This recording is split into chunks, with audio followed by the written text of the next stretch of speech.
Well, thank you, Matt. And as usual, you're spot on. I'd like to just maybe take a step back even further from where Matt was starting from, which was with the election cycle and you know, voter feedback on this topic. In Wyoming, we have seen ebbs and flows of this type of property increase and decrease and in the past. And I think we've got our friends from the Wyoming Taxpayers Association on with us today, and they've done some really good work as far as analyzing those past trends. So I really would encourage anyone on the Zoom that might like to know a little bit more of a historical kind of ebb and flow and how that's played out in years past. To reach out to Ashley Harpstreet and the Taxpayers Association. They've done a nice job analyzing, kind of really a very far look back. For me, I think this conversation really started percolating as a result of COVID. We had enormous amounts of out-of-state land purchasers during the pandemic, buying property in Wyoming, sight unseen, full price plus. And, just in addition to just the normal inflationary over time cycle, I believe for myself that really was a driving factor on as assessments kind of started rolling in, what happened as far as, when people opened their tax bills, they were quite surprised. Now, as part of that conversation, the flip side, that I often tell people when I hear people complaining about taxes, which kind of goes to some of the learning objectives, is I'm happy when my taxes go up because that means my property's worth more money. So, really that indication and learning of basic business principles is something that I think all of us on this call should be mindful of. But I think we'll just go ahead and just jump right in. As Matt mentioned, there was over 20 pieces of legislation that cropped up in the 2023 general session. And a lot of these pieces were just, attempts to bring forward something. I kind of call it the shotgun approach. Now, I don't want to spend the majority of my time talking about what didn't pass. I'd like to spend my time talking about what did pass and what I anticipate going forward. So I'll just make kind of quick mention of some of the things that were out there. Deferral of property taxes. We tried to, again, look at exemptions related to elderly and veterans, veterans specific, tax refund program on rental properties. I really thought the tax holiday, back to school, let's give tax breaks on everything. And that was a little bit beyond property tax, I understand, but just taxation was on everyone's mind during the general session. There was a specific House joint resolution that tried to create, a carve out, which ultimately we did end up with that I'll get to in my remarks here. But there was just so much happening out of a sense of just trying to throw everything at the wall and seeing if anything stuck. We had personal property tax exemption, mill levy, property tax adjustments, tax relief assessment rate reductions, you name it. I think we saw it over the interim, or I'm sorry, during the 2023 general session. And we'll probably see a lot of these concepts and conversation pieces crop back up over the interim. Where the challenge came, and to build on Matt's comments, which again, Matt, I'm so grateful for the opportunity to be on this call with you because, this is really something that is very important to Wyoming and very important to the business community in Wyoming. We had a lot of newly elected officials that they were reacting and responding to their constituents' concerns about the increase in their property taxes. And many of them, I think, are truly, as all our elected officials, I guess we'd hope, motivated by what they think is doing the right thing. However, in Wyoming, as many of you know, our Wyoming Constitution has some nuances that, just kind of turn this dial, turn that dial, maybe isn't quite as easy as it might sound on the campaign trail. So where we started in the Business Alliance was really trying to focus on some foundational understanding opportunities as far as our constitutional restrictions in Wyoming. we spent some time with our revenue committee educating on Article 1, Section 34, the uniformity provision, Article 1, Section 28, the tax uniformity provision, Article 15, Section 11, property tax uniformity. So we really tried to talk through, where we are. We spent a lot of time talking about how we got here as far as, the case law. The last time that our property tax classes were changed was as a result of the 1987 Remoga case, Rocky Mountain Oil and Gas. Then the 1988 legislative session came back and made some changes as far as giving us the property classes that we have. So, before we could just dive right into what's happening with the legislation as far as, what is going to work and what's not, we felt that it was very important as far as giving some basis as far as what, where we are right now and how we got here, and then entertaining where we want to go. Okay, so moving on to where we are going. Of the 21 bills that were put forth by the House and the Senate, we had what I call the three survivors. So the first one on that I'd like to talk about is House Bill 99. That's the first one that we saw emerge as a vehicle to make some changes to our property tax system and structure. So we heard a lot of talk between short-term and long-term needs, which again we spent a lot of time in Wyoming grappling with these issues of economic diversification, tax reform. That's a real hot topic in Wyoming as far as that long-term. What do we do to stabilize our property? And basically our tax structure that I think many in the business community can see is not sustainable, for the simple fact that we are completely and wholly dependent on our extraction and minerals industry that has blessed us for so many generations in Wyoming as far as providing enormous wealth and generating enormous wealth and taking care of the bills. The average Wyoming citizen is receiving way more governmental services than they're paying for. So that's where there's just this kind of rub as far as displeasure with an increased tax rate, knowing that in Wyoming we're probably still one of the lowest, if not the lowest, that we're getting more than we're really paying for.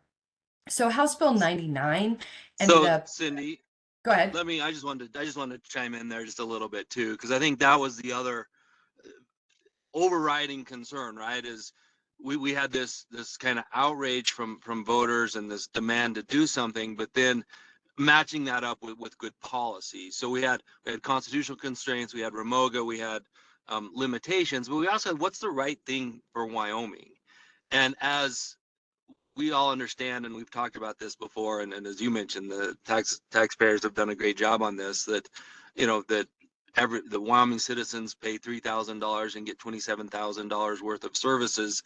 Are we going to artificially now even decrease that or keep that ratio in a more difficult place, as we are completely reliant on the energy revenue and coal and oil and gas, especially as we see those revenues declining? Are we limiting our ability to fund the government with some of these ideas? And so the overlying concerns is of reacting and being responsive to constituents, but then having a policy that's sustainable for Wyoming with the overriding tax structure and the problems we have with our tax structure that are well known, not making those worse in response to some of these citizens' concerns. So sorry, go ahead. Oh, thank you, Matt. Yes, and that's exactly, the conversations that are happening amongst the business community. I mean, as the business community is looking for opportunities for investment, seeing that, we're in this kind of conundrum in Wyoming is of grave concern, because we cannot continue to just, double down essentially on our reliance on the energy industry that has its own challenges and struggles. And, instead of creating additional burdens as far as, show us the money, we need to be finding policy to be able to support our industries that have, created this enormous quality of life that we've enjoyed for generations in Wyoming. And kind of figuring out how those two can match up is in my mind something that I think an awful lot about. We're incredibly grateful for our legacy industries, and to be looking for ways to enhance their ability to continue to invest and support Wyoming is a top concern for many Wyoming voters. But launching into House Bill 99, and again, I know this is kind of speed dating, so please, I'm happy available for questions if people would like to dive in further. But I just want to cover all the bases and make sure that I meet my expectations for this call today. But 99 is our property tax refund program. There were some subtle changes made to this in the sense that we now have that a 9-month residency requirement, that they have to occupy the structure for 9 months, changes in income qualification from 3/4 of gross medium household where county resides to 125%. This determination will be coming from Department of A&I. Increased maximum household assets for the applicant from 100,000 to 150,000, and that's the refund is limited to to half of the applicant's property tax in the prior year, up to 75% of that. So it went from half to 75. That's where you are eligible to get the applicant would have a little bit more relief. Adds provisions that the total refund from state and optional county program cannot exceed 100% of applicants' prior year property tax. So this is an effort to try to fling the door open a little bit. What I think is absolutely ironic about this is funded with general fund dollars. Our property taxes do not go in the general fund. So essentially, we've created a subsidy in Wyoming for our property owners to be able to have this kind of relief under the property tax refund program.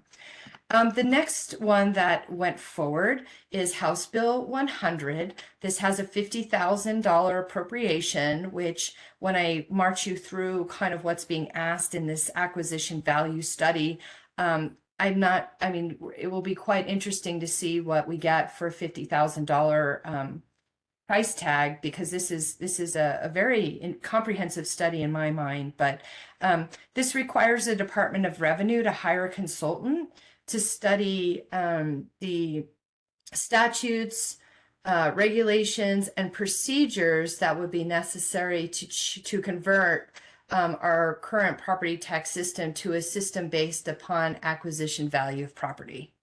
So as I said, that's going to be an interesting discussion to see how that study unfolds.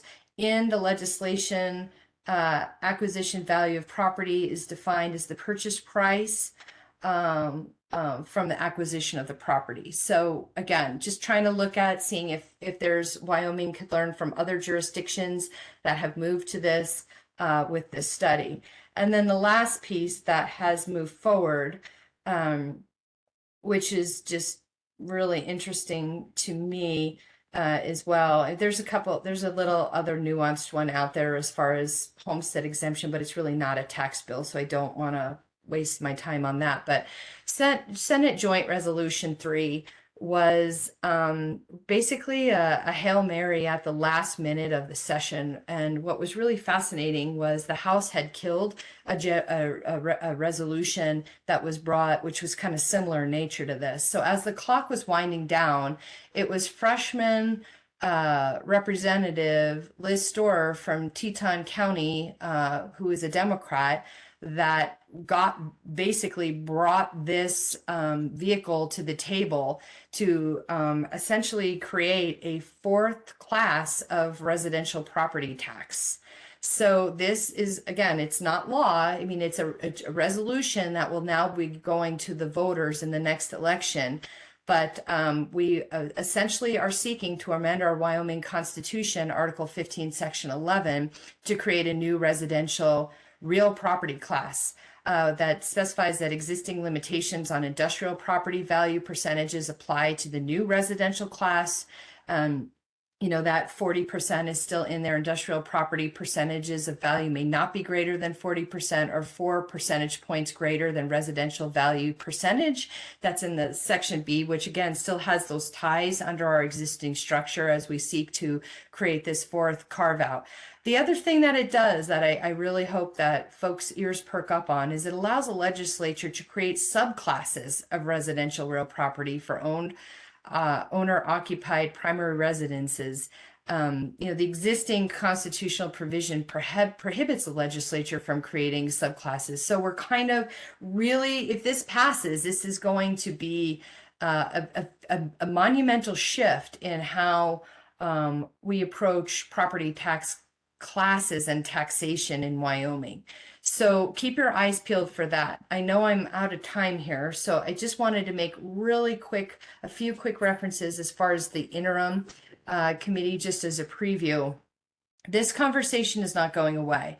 And for those of you with business clients in Wyoming, I really encourage you to engage Zoom, however you can, with the interim committee work. The first revenue committee is going to be happening in June. We also need to keep our eyes on corporations committee, but some of the interim topics going forward is the discussion around creating a gross receipts on electricity production. I'm sure wind taxation will work its way into the conversation some way. You know, we've been talking about that for I think about 10 plus years. There will be kind of an offset if that does go a credit for other taxes. Again, property taxes will remain a conversation as far as what that tax reform as opposed to a short-term solution could look like. And then also, you know, the administration of sales tax. As well in there, and what that could potentially look like is on the table over the interim. And then also the way the Department of Revenue and the Board of Equalization, their powers and duties and how they interact. I also, again, would like to draw your attention to the Joint Corporations Committee. There will be some talk around taxation issues and periphery sense over there. But what I'd like to leave you with is as this conversation evolves around taxation in Wyoming and how we move forward in the interim, what we're not seeing is education spending on the education interim committee topics. So I feel it's a little misplaced to be talking about property tax and property taxation without having the counterpart as where all the money goes basically from our property taxes, which is funding education and looking at, you know, if there's innovative solutions on how we can kind of look at education funding in Wyoming. So with that, Matt, I know I'm a couple moments over. Yeah. I just really want to say thank you to everyone, and I'll just address questions offline. Thank you. Yeah. Thanks, Cindy. And I think that's a perfect summary. And this is something, you know, you could talk about all day, right? That these are big, important issues and really important policy decisions because it impacts how we fund so many important things going forward. And Cindy did a great job summarizing those. But the refund, honestly, people who can't afford to pay their taxes, there's a vehicle now that's robust and enhanced that they can apply, and if you're working with people that's out there, that they can get a refund and they don't have to pay their full property taxes.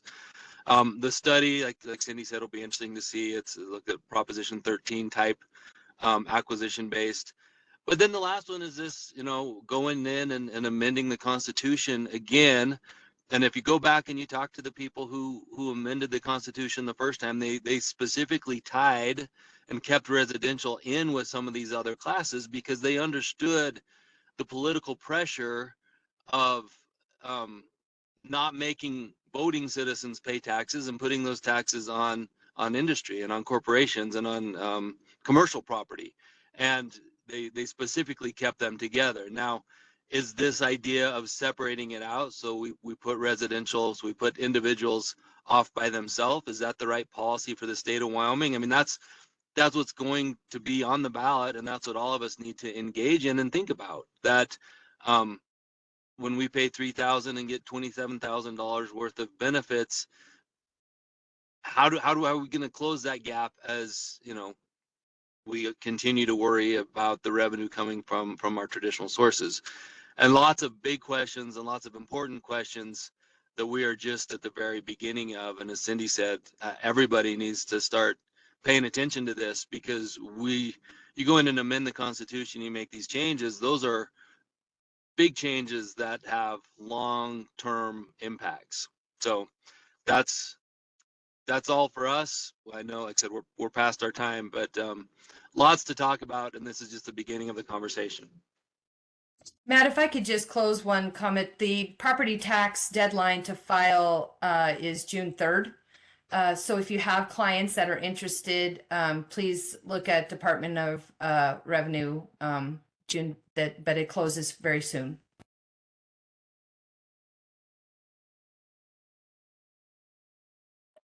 Thank you, Cindy and Matt, and good morning. My name is Casey Schluter, and just as a quick reminder, the Survey Monkey link is in the chat, and that's where you'll want to answer all of those polling questions instead of within the chat.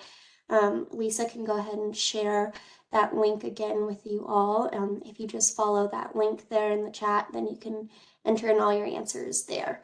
I will be presenting on the next topic, Wyoming State Tax, Contested Cases, Appeals, and Hot Topics. I assist clients in Wyoming on a wide range of disputes and regulatory issues with a focus on Wyoming state tax. Additionally, when clients face disputes, I represent their interests in litigation, including employment matters and workplace safety cases. We have a lot of state and local tax updates to get through in a short amount of time. So if you have any questions or comments, please email them to me at the email listed on this slide, kjschluter@hollandhart.com. And again, these slides will be provided to you after the presentations. We're going to start off with a polling question. Have you been involved in a tax appeal before the Wyoming State Board of Equalization, a County Board of Equalization, or Wyoming courts? Again, if you just want to click on the link to the SurveyMonkey, you'll be able to answer that within the SurveyMonkey. And if you're looking for CPE credits, you'll want to make sure that you answer all of the polling questions and then submit that at the end of the conference this afternoon. After that polling question, I would like to take a minute to explain the difference between those appeals. The County Board of Equalization handles appeals of local or county property tax assessments in which the board adjudicates disputes between taxpayers and county assessors. The County Board of Equalization is comprised of elected county commissioners, which generally consists of 3 or 5 commissioners. If you wish to appeal their decision, you'll appeal that decision to the State Board of Equalization.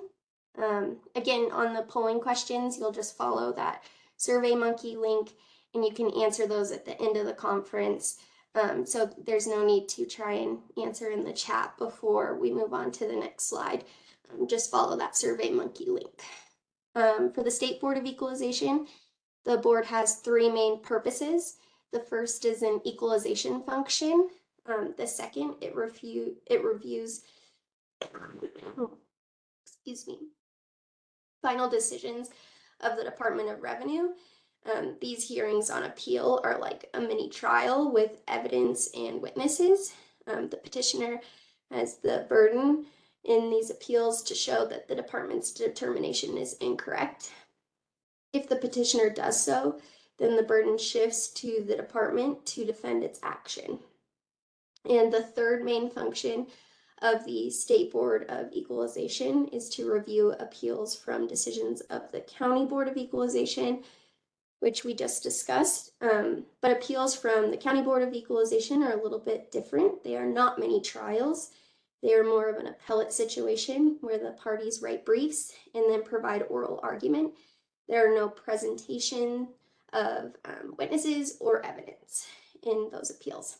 The State Board of Equalization has 3 members who are appointed by the governor and confirmed by the Senate.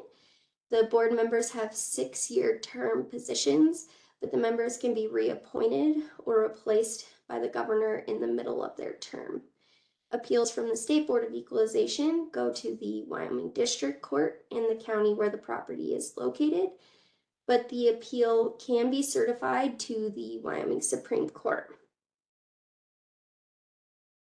For further information on these appeals, their process, and the rules to follow during such appeals, you can review the Wyoming Rules of Administrative Procedure at the link provided. The board's rules, previous orders, and other helpful information can be found at the board's website, which is also provided on this slide. And the Department of Revenue's rules and guidance documents can be found on the department's website, and the link is also provided here. Again, you will receive the slides after the conference, so you'll be able to follow those links. And then we have another polling question. What categories of state and local taxes does your work involve? Mineral production taxes, sales and use taxes, property taxes, other Wyoming fees and taxes, or my work does not involve Wyoming state and local tax? Again, you can follow the SurveyMonkey link. You don't have to put anything in the chat or have to worry about answering before I go on to the next slide. Just submit everything by the end of the conference. So now we'll turn to some recent appeals before the Wyoming Supreme Court and the Wyoming State Board of Equalization. This first case involves a great example of how an appeal can move through the appellate process. This case started as an appeal by the taxpayer to the State Board of Equalization. Wyoming imposes sales tax on certain services. The question in this case was whether the department's determination that unlocking vehicles, changing flat tires, and jump-starting vehicles were services subject to excise tax. The State Board of Equalization agreed with the taxpayer and found that the statutes did not support the department's determination. The department appealed this decision to the district court, and the district court disagreed with the State Board of Equalization, reversing them and ruling in favor of the department. The taxpayer then appealed to the Wyoming Supreme Court. Pursuant to Wyoming Statute Section 3915-103A1J, companies must levy an excise or sales tax upon the sales price paid for services performed for the repair, alteration, or improvement of tangible personal property. The department determined a towing company's roadside services of jump-starting a vehicle, unlocking a vehicle, and replacing a flat tire with a spare tire were taxable under this statute that I just mentioned. The towing company argued the change to the vehicle must be permanent, not temporary. But the department maintained any change, no matter how small or temporary, is enough.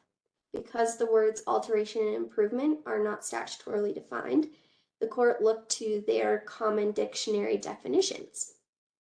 After looking at these definitions, the Wyoming Supreme Court found the legislature intended a service performed for the improvement of tangible personal property to be taxable only if it increased the value of the property subject to the service. To constitute an improvement under the statute, the legislature intended a roadside service to do more than just restore drivability, meaning that the service had to increase its value.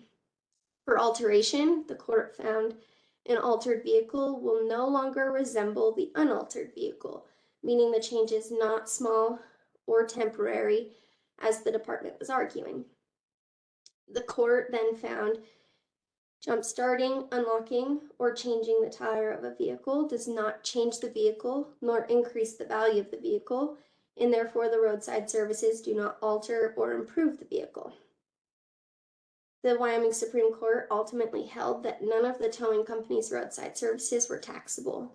This was an interesting back and forth in this case where the State Board of Equalization ruled for the taxpayer.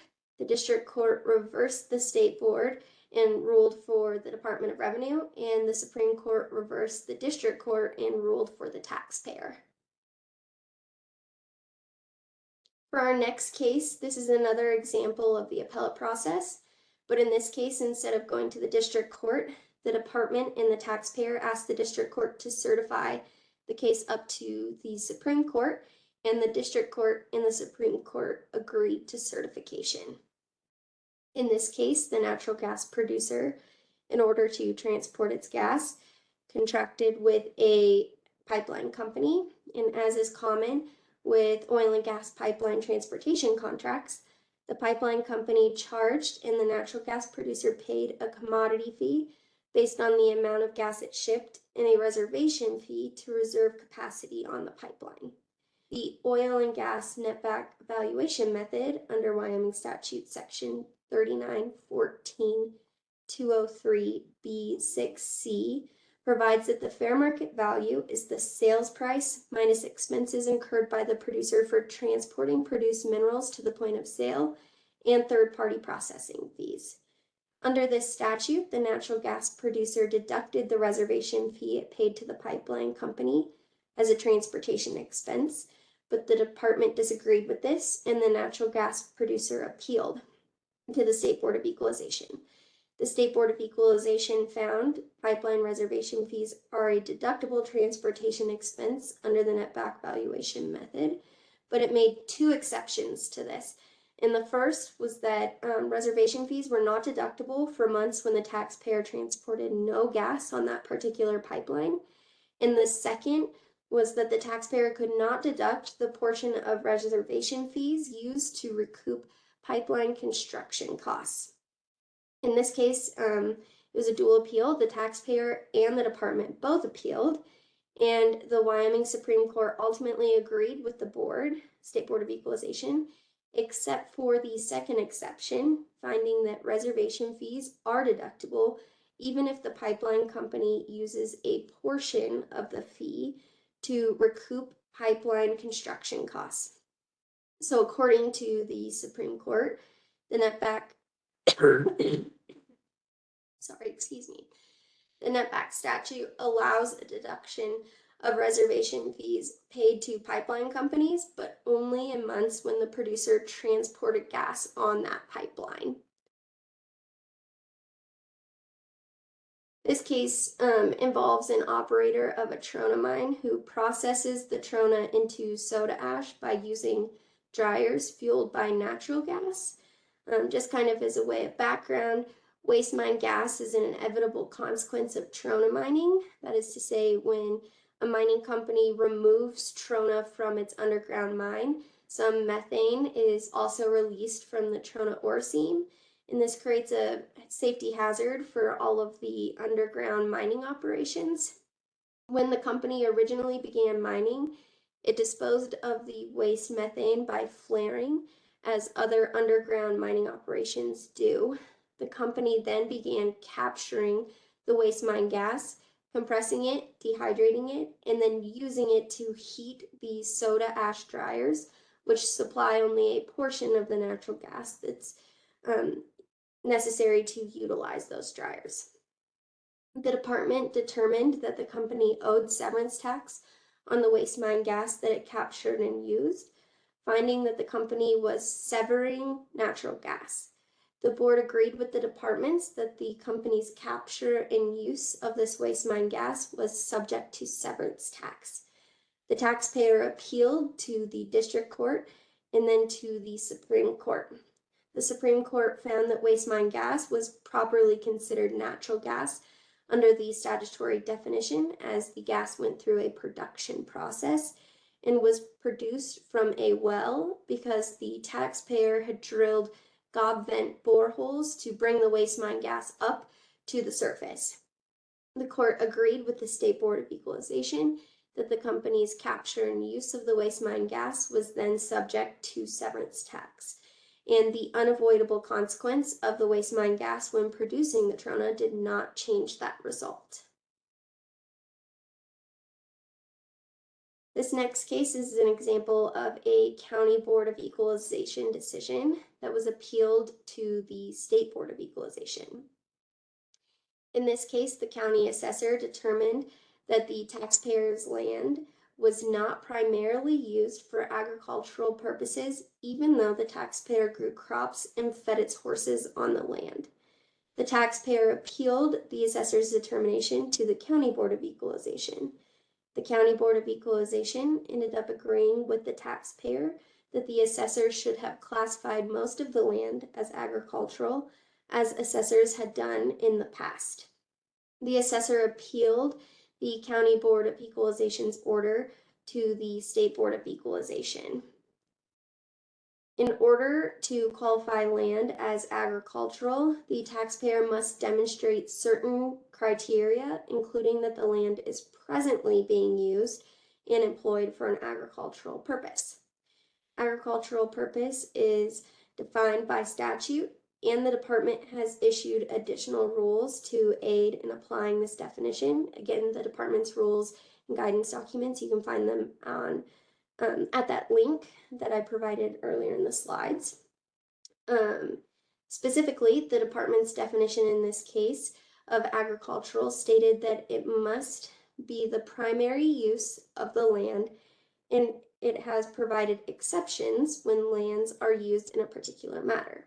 One of these exceptions is when the land is commercial land used for commercial feedlots, dude ranch facilities, and other commercial-like purposes. The assessor argued under this rule, an all or nothing approach should apply, and if the land is primarily used to operate a dude ranch, this commercial activity renders all of the land, including that which is used to grow hay and allow horses to graze, as non-agricultural. The taxpayer argued a hybrid approach was appropriate and that the land should be divided and classified based on its different types of uses. The State Board of Equalization, based on the definition requiring the owner of agricultural land to use the land primarily to produce agricultural products, specifically crops or livestock, for sale, disagreed with the taxpayer. The State Board of Equalization ultimately disagreed with the County Board of Equalization, finding that the taxpayer did not carry its burden of proving the assessor made an error in classifying the land as non-agricultural, and that the County Board of Equalization misconstrued property tax law. For this slide, there are two cases to discuss. Both were appeals to the State Board of Equalization. In the first case, the taxpayer sought a refund on the sales tax it paid on electricity to move its production through its gathering system. For this case, the State Board of Equalization looked at Section 3915-105A3E, which provides an exception for services and tangible personal property consumed in production, including the sales of power or fuel to a person engaged in the transportation business, when the same is consumed directly in generating motive power for actual transportation purposes. The board broke this statute down into elements. The first element is this electricity tangible personal property consumed in production. Pursuant to other statutorily defined terms and the stipulated facts, this was answered in the affirmative in this case. The second element was this a sale of power or fuel to a person engaged in the transportation business. The department conceded in its brief that all parts of this question were satisfied, but the board had concerns with this concession, as it had questioned whether the taxpayer was engaged in the transportation business as required by statute. However, as noted in the board's opinion, according to Solvay Chemical Inc. versus the Department of Revenue, the case cite on that is 2018 Wyoming 124. The board can only decide questions that are before it. And just as an interesting side note, earlier this year, the Wyoming legislature considered a bill, Senate File 39, that would have given the state board authority to decide all questions, including questions not raised by the taxpayer or the department, like in this case, but that bill did not pass. The third element was the electricity consumed directly in generating motive power for actual transportation purposes. All of this question was conceded except for actual transportation purposes. The department argued this only applied to tangible personal property that will ultimately be subject to sale. The board found no statutory support for this limitation and turned to the ordinary and obvious meanings of transport and transportation, which, as we discussed earlier, means that they just looked at the dictionary definitions. The board found this element was met as well. Finding all the elements were met, the State Board of Equalization agreed with the taxpayer and disagreed with the department. The second case under this slide involved two issues. In this case, the Department of Audit identified a tax deficiency arising from the taxpayer's purchases of fracking and water transportation services. The taxpayer argued with regard to the fracking services that it was statutorily exempt from sales tax because they were services for the alteration or improvement of real property owned by the state of Wyoming. The department disagreed, stating that the statutory provision relied on by the taxpayer exempts services sold to the state, but not those sold to private businesses. The taxpayer relied on Wyoming Statute Section 3915-105A4F, which provides for the purpose of exempting sales of services in tangible personal property sold to the government, charitable and nonprofit organizations, irrigation districts, and weed and pest control districts. The following are exempt: labor or service charges, including transportation and travel, for the repair, alteration, or improvement of real property or tangible personal property owned by or incorporated in projects under contract to the state of Wyoming or any of its political subdivisions. The department pointed to the prefatory language of paragraph 4, which limits the exemptions to sales to the government, charitable and nonprofit organizations, irrigation districts, and weed and pest control districts. The State Board of Equalization agreed with the department, finding the fracking services were sold to a private, for-profit business, which was not provided for in the statute. The second issue in this case was with regard to the water transportation services. The taxpayer argued it was statutorily exempt from sales tax as intrastate transportation of freight or property. The department disagreed, relying on its rule providing that all such services are subject to sales tax if the vendor's invoice does not differentiate between on-site and off-site services.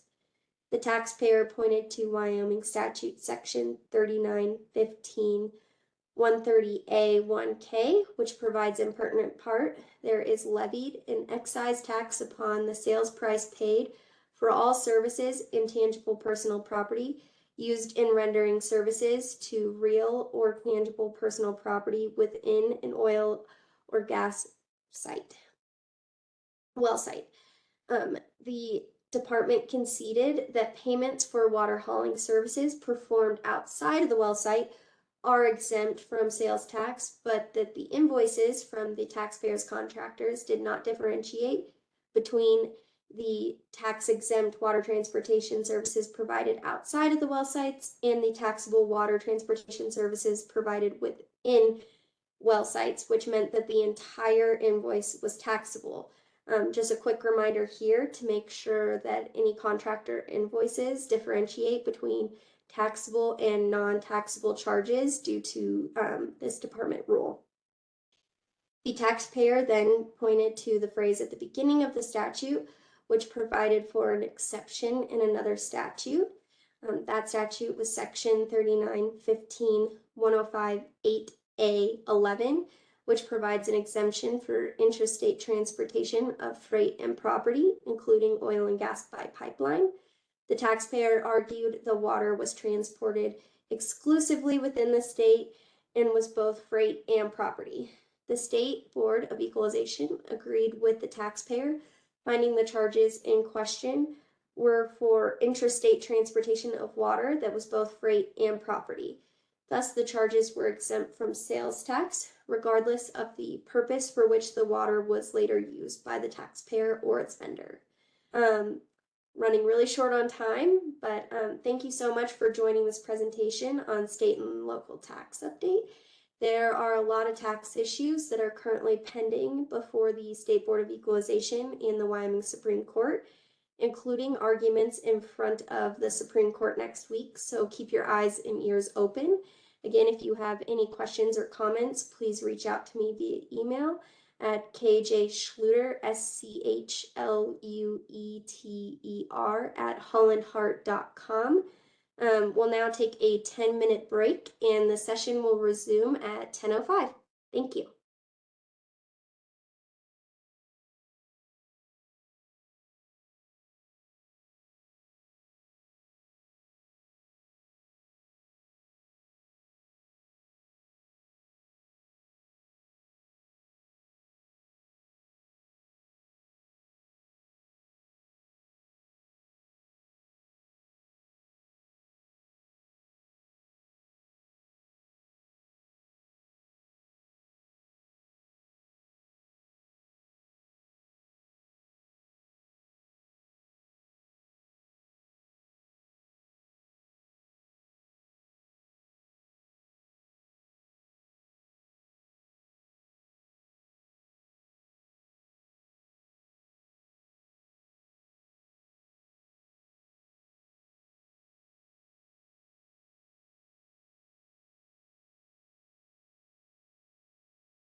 Brenda, you should be able to unmute yourself now. I just did. That work? Okay. You sound great. Thank you. Tammy, you should be able to unmute yourself as well. Perfect. Can you hear me? Yeah, you sound great. Thank you.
Hey, Bill, you should be able to speak now.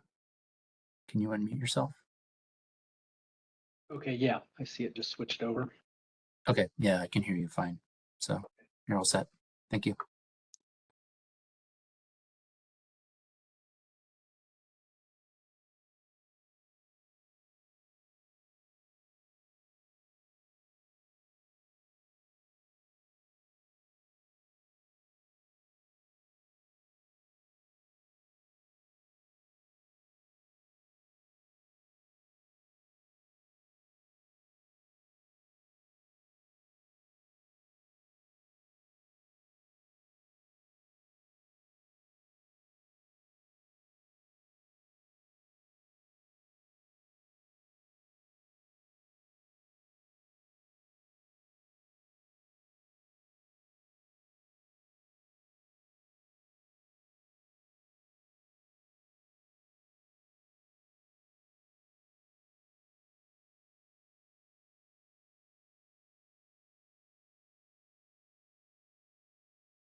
For our next session, we will hear from Holland and Hart partners Jennifer Benda, Bill Colgan, and Tammy Kotzker on their topic, The IRS is Open for Business Again, What We Are Seeing on the Front Lines. Jennifer brings a sophisticated experience as a tax attorney and former CPA to counsel businesses and individuals on merging and complex tax controversy and litigation issues. Bill represents corporate taxpayers in matters with significant implications for his client's bottom line. He litigates in the U.S. Tax Court, federal district courts, state courts, and appellate courts throughout the country. Tammy leverages extensive IRS experience managing and resolving tax controversies to support her clients. For 17 years, Tammy served in an increasingly senior roles in the Office of Chief Counsel at the IRS. Jennifer, Bill, and Tammy all handle tax controversy and litigation issues that involve complex, high-stake, and high-dollar value matters for their clients. And so I'll leave it to them. Good morning. Thanks everybody for joining us. We're switching over to the federal side of things, and we have a handful of topics that we're going to talk about, but I was just going to give a few opening high-level remarks about what we're seeing. So our presentation, as you can see, is entitled "The IRS is Open for Business Again, What We're Seeing from the Front Lines." And we're in a time of change. And there are two major forces at work. The first force is that the IRS is coming back from COVID, you know, the whole workforce, or most of the workforce, was sent home during COVID. And so it had a huge disruption in the operations. And so in certain pockets, we were very, very busy, particularly for some of our large corporate matters. But in other pockets of our practice, we saw things sort of really lighten up in terms of audit activity and that sort of thing, and in particular with individuals. And so we're now seeing some changes. We're going to talk about some of those changes that we're seeing. But no question, we're seeing an uptick of audits, clients coming to us in examinations or at the tail end of examinations. And so there's just a lot of activity that it's sort of a resumption of normal post-COVID in our world.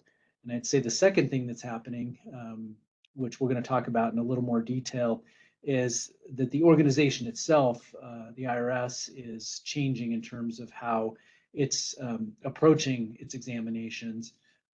We saw a big contraction of the workforce prior to COVID, and certainly the COVID effect was huge. But now the IRS has received a bunch of funding from Congress to address the lack of audits, among other things. And so we expect to see a ramp up over time of audits. And so we're very busy now, and I'm not quite sure what it's going to look like in the future, but I anticipate it's going to be significantly busy. And, Wyoming generally doesn't have a huge presence of IRS personnel, but located in Wyoming as compared to a lot of other states, but we are seeing an uptick in activity nonetheless. So with that, I'm going to go ahead and turn it over to Jen to talk about the IRS Dirty Dozen. Thank you, Bill. So what we're starting to see is the IRS is getting very good at identifying problem children, and that's part of what the Dirty Dozen list is all about. There are a few things here that are big problems, but there are a few things that are more sophisticated issues, and those are the ones we're going to dive into for this audience. So to start off this year, the IRS listed ERC claims as the first Dirty Dozen item, and that's obviously a very quick identification related to a lot of COVID fraud. And we're going to talk, I'm going to talk in the last part of this presentation about what we're seeing there, how to identify issues and remedy them before they become bigger than they need to be.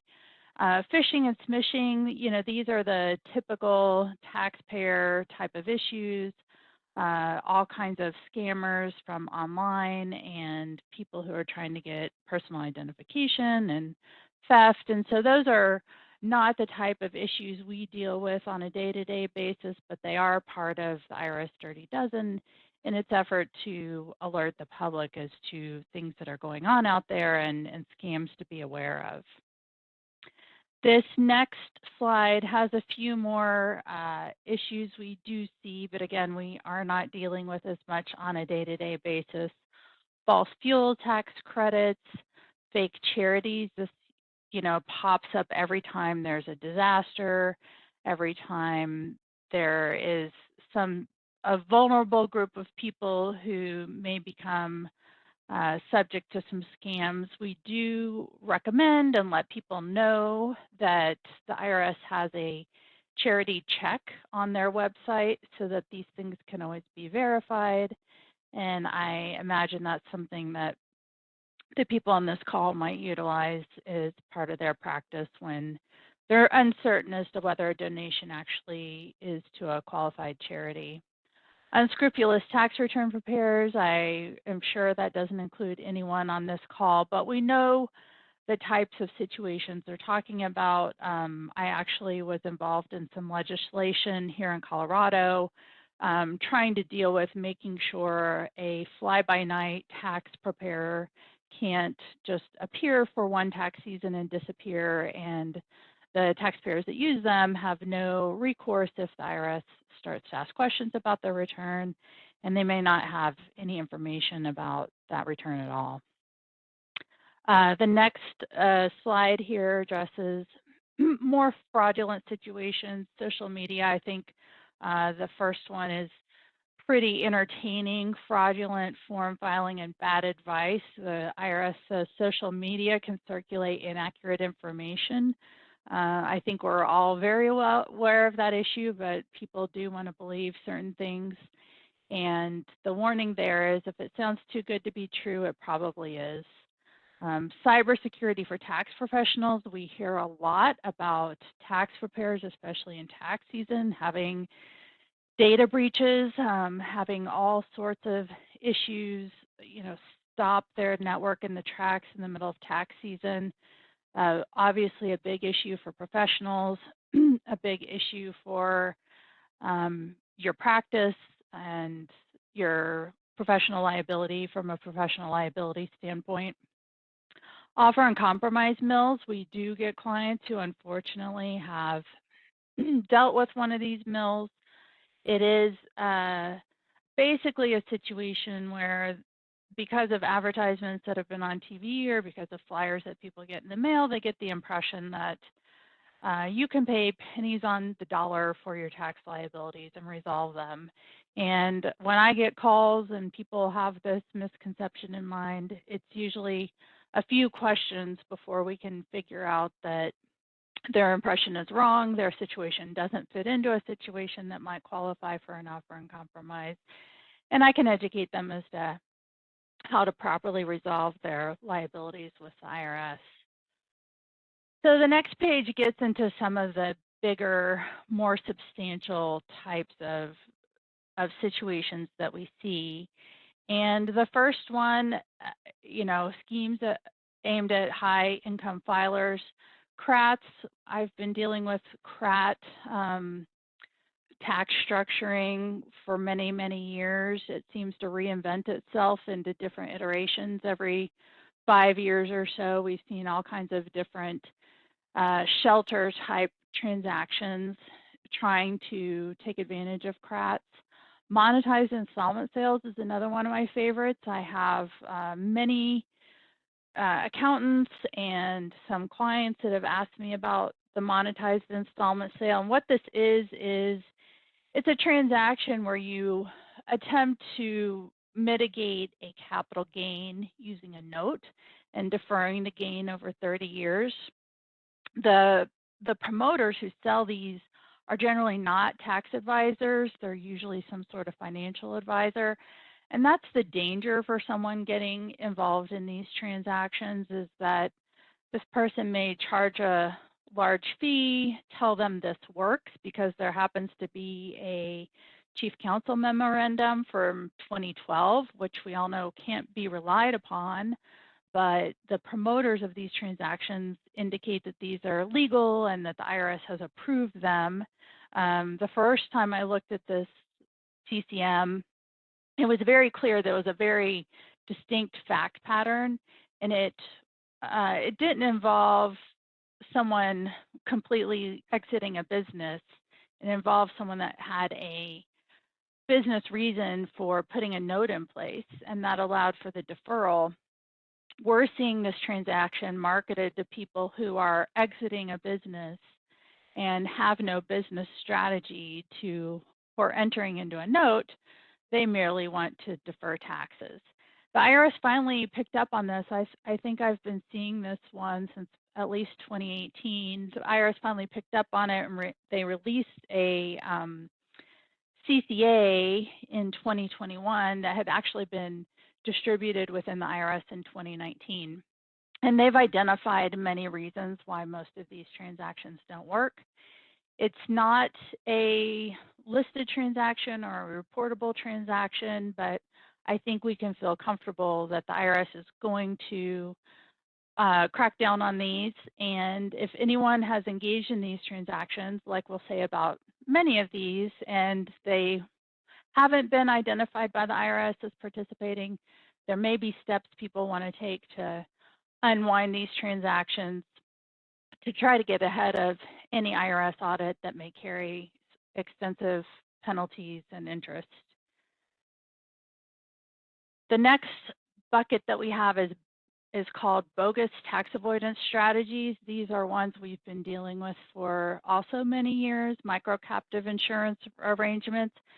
Captive insurance by itself isn't necessarily bad, but we do again have promoters who aren't tax advisors recommending these micro captive insurance arrangements. There's extensive litigation about these, and these have been identified by the IRS as tax motivated transactions that are subject to reporting and disclosure requirements.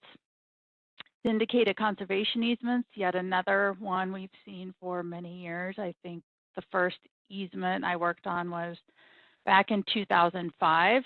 They've gotten more sophisticated. The properties involved are generally these days located in the southeast, but these are transactions that involve a promise of a tax deduction equal to 2.5 times your investment. So that is also a listed and reportable transaction and is receiving a lot of scrutiny at the IRS. There's a division of revenue agents working on these transactions.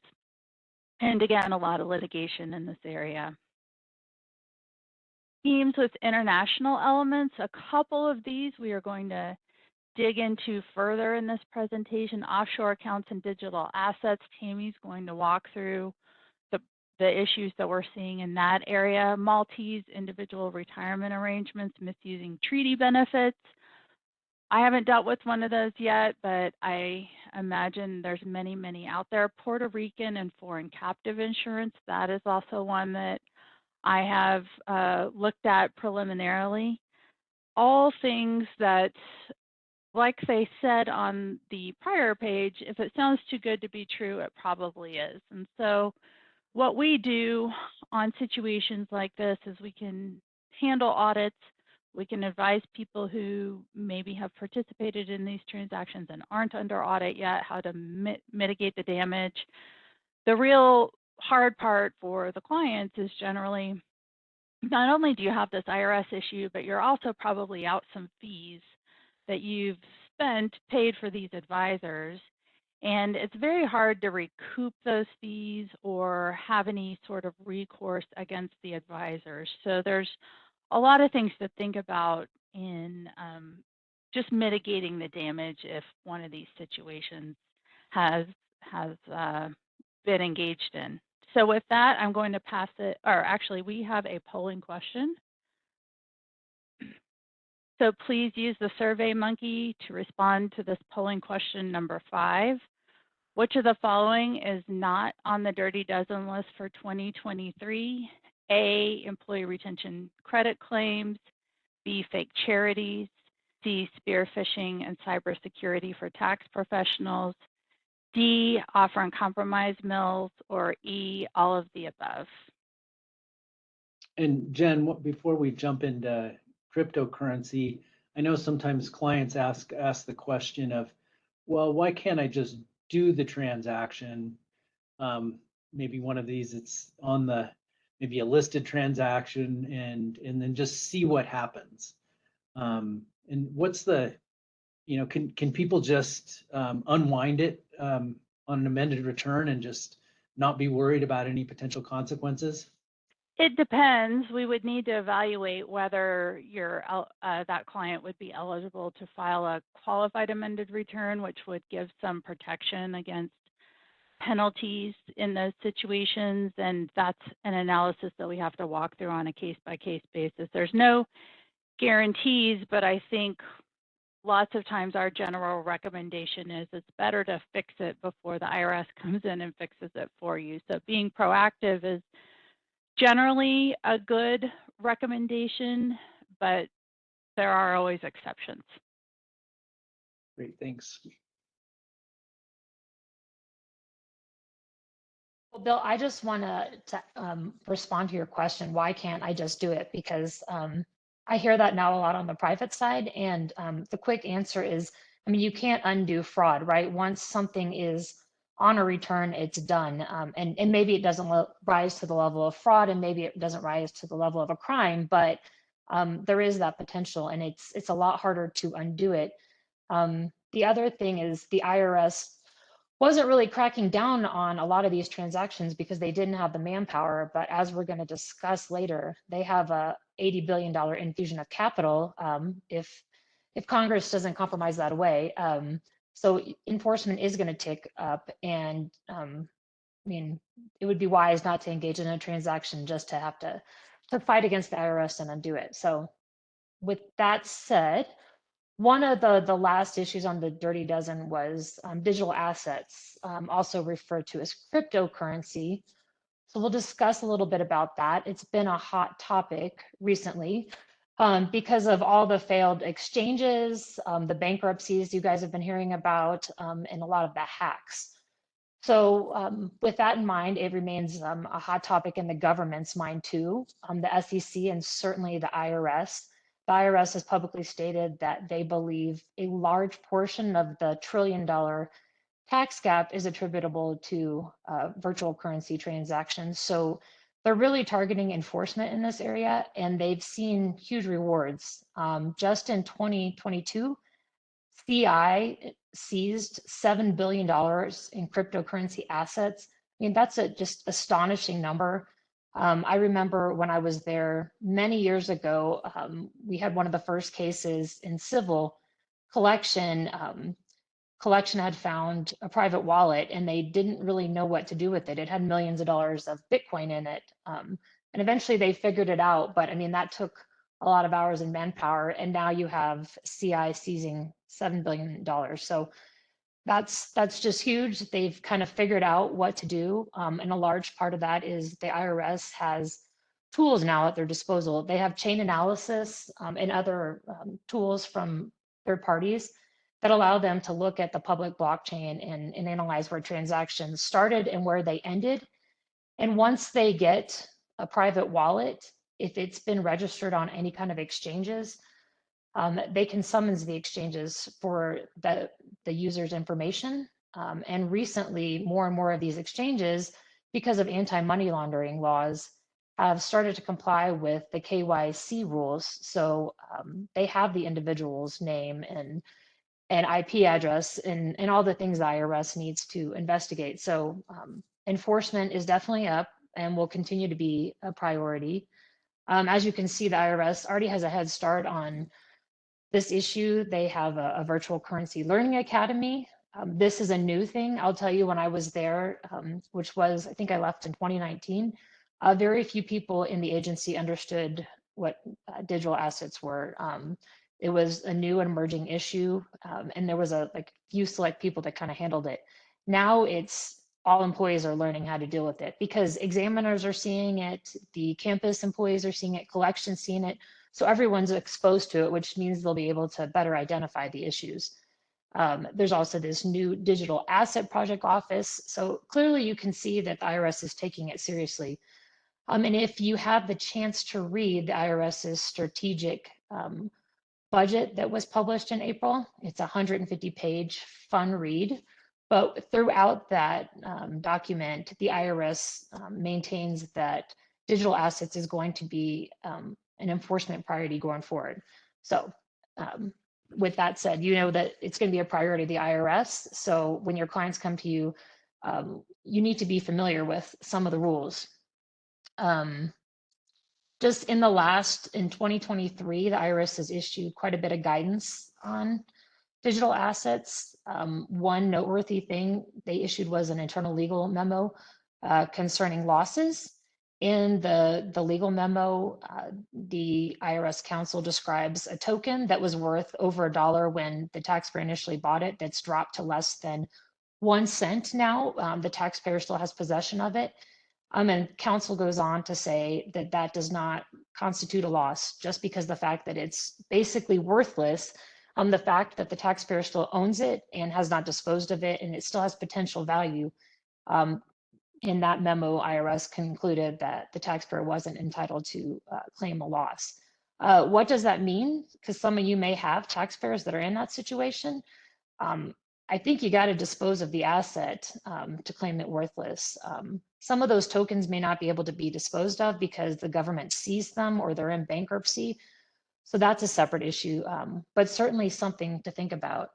In another recent notice, 2023-34, the IRS addressed the fact that El Salvador now recognizes Bitcoin as a legal currency.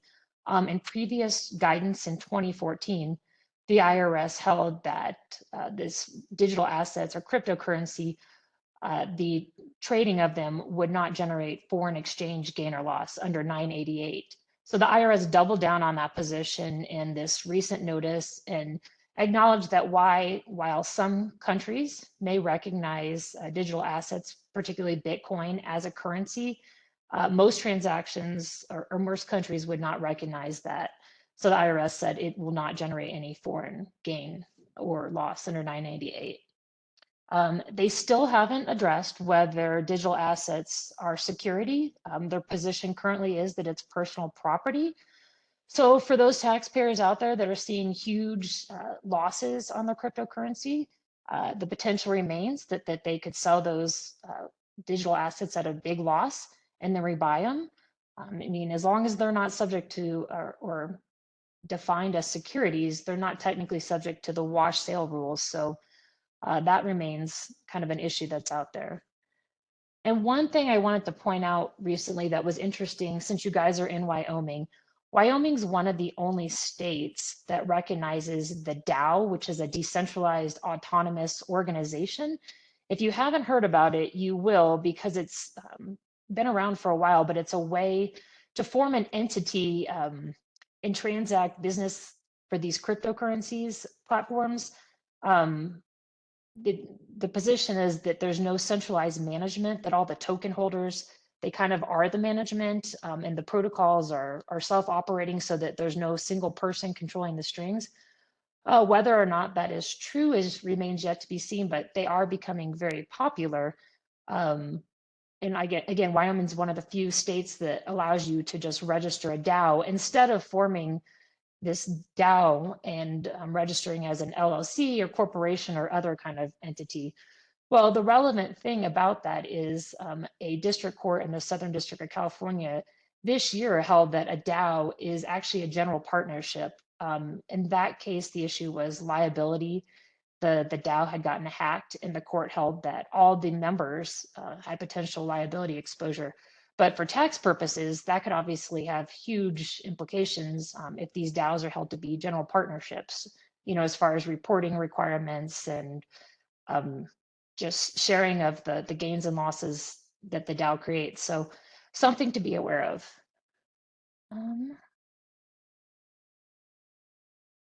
Okay, and now we have a polling question. So go ahead and answer this on the Survey Monkey.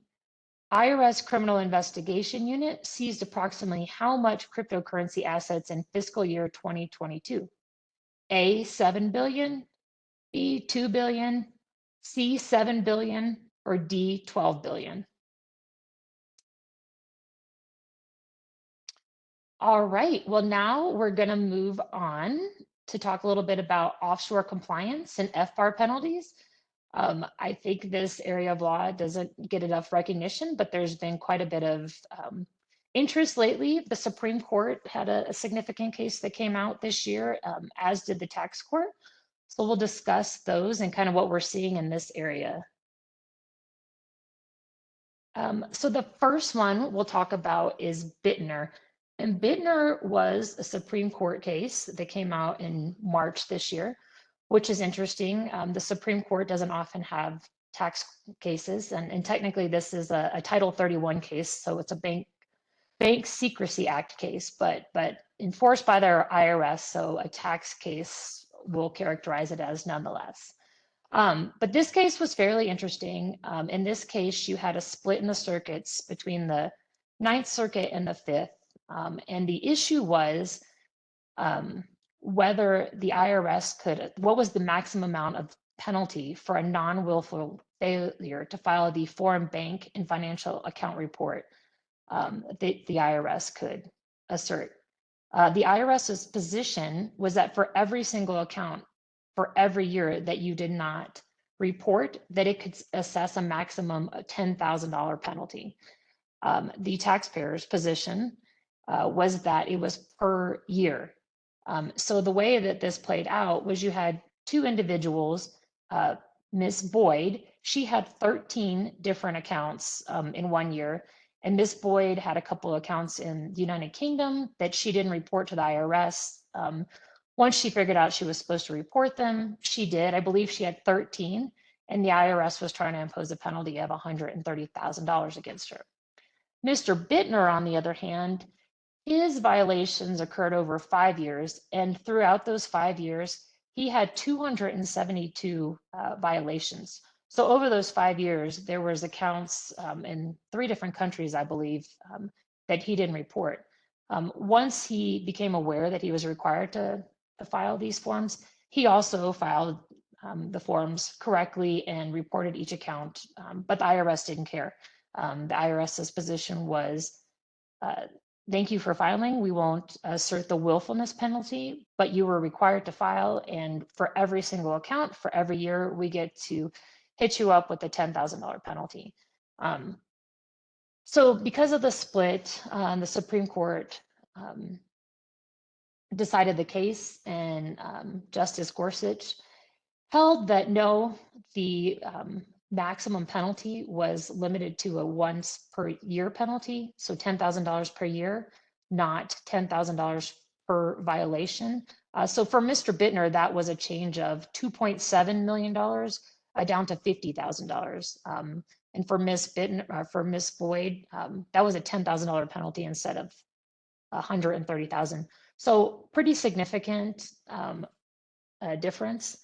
And maybe you don't see a lot of these non-willful FBAR penalties, but if you follow the tax press, you'll see that it's, I mean, these FBAR cases are coming out almost every week. I'm reading a new opinion.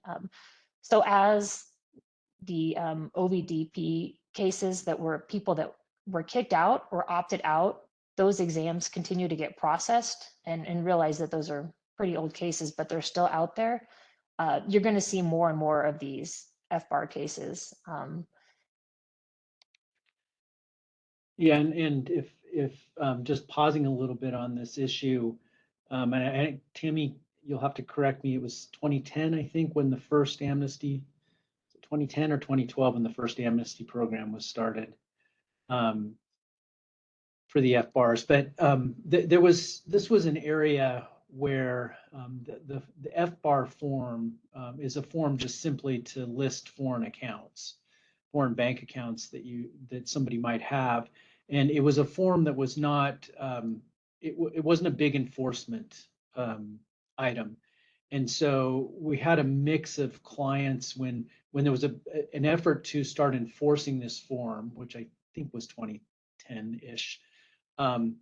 When that effort started, there was just a massive wave of clients that came in that we worked with on the private side.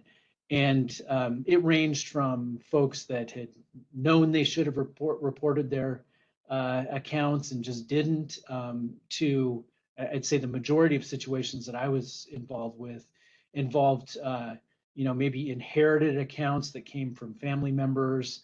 A lot of people that maybe were born in the United States or just had residency by virtue of their parents being U.S. citizens. Excuse me, that they were citizens by virtue of their parents being citizens, but not ever really living as an adult in the United States, not aware of these rules at all. And so there was several years, I want to say maybe until 2018, the offshore voluntary compliance program was open. And so lots of people went in, but the problem is this question of willful or non-willful on failing to file the form was a bone of contention in this process. So a lot of people tried to say they were non-willful, and the IRS disagreed and booted them out of the program. And so there was sort of this initial wave of people coming in, self-disclosing, trying to move on. And there were some people that they were non-willful and they ended up paying multiple penalties, $10,000 penalties a year, and they just moved on. And even though this issue hadn't been decided, and so it took a long time for this issue to be resolved, but it was a huge bone of contention. But we're still seeing nothing like the initial wave of clients, but we are still seeing clients with the FBAR issues where they're coming in and wondering what to do, and we're still grappling with this willful, non-willful issue. But at least this issue's been described or been decided. Right, and I think you're going to continue to see this because, I mean, this is easy pickings for the IRS. If you don't file this form, I mean, the non-willful penalty applies, along with a slew of other penalties for failing the international information returns. So if nothing else, if you ask your client if they have a foreign account and they say yes, know that there's some additional steps that you have to take. If you do have a client that was assessed these non-willful penalties, you definitely want to have a conversation with them. If they've already paid them, they potentially want to file a refund claim depending on the amount at issue. If they haven't paid them, I mean, what do you need to do? The way these penalties are typically collected is by the IRS filing suit via DOJ. Because IRS can't collect these penalties administratively. So you may do nothing, but it's definitely a conversation you want to have with your client. And just on this FBAR note, before we change gears, I have been seeing a ton of cases reported recently, particularly in the willful context. And it looks like taxpayers are taking the position that if they don't cooperate with the IRS, that will benefit them. But in a recent string of cases that has only hurt them. The IRS does have the burden of proof in these willful cases, but it's a pretty low bar when they have accounts that weren't reported. They have instructions from taxpayers not to send any notices to the US. And then you have a taxpayer or US citizen that's refusing to cooperate with the IRS. The courts are not looking on that very friendly. And they can actually take a negative inference in a civil case if a taxpayer refuses to cooperate against them. So just keep that in mind. Obviously, if there's criminal considerations, that's a different issue, but just non-cooperation may not be the best approach. And also, I think it goes without, well, I mean, we should mention that the old view that the foreign banks will keep everything secret, that changed radically about the same time that these issues the enforcement was starting. And so the IRS can obtain from foreign banks information about deposits.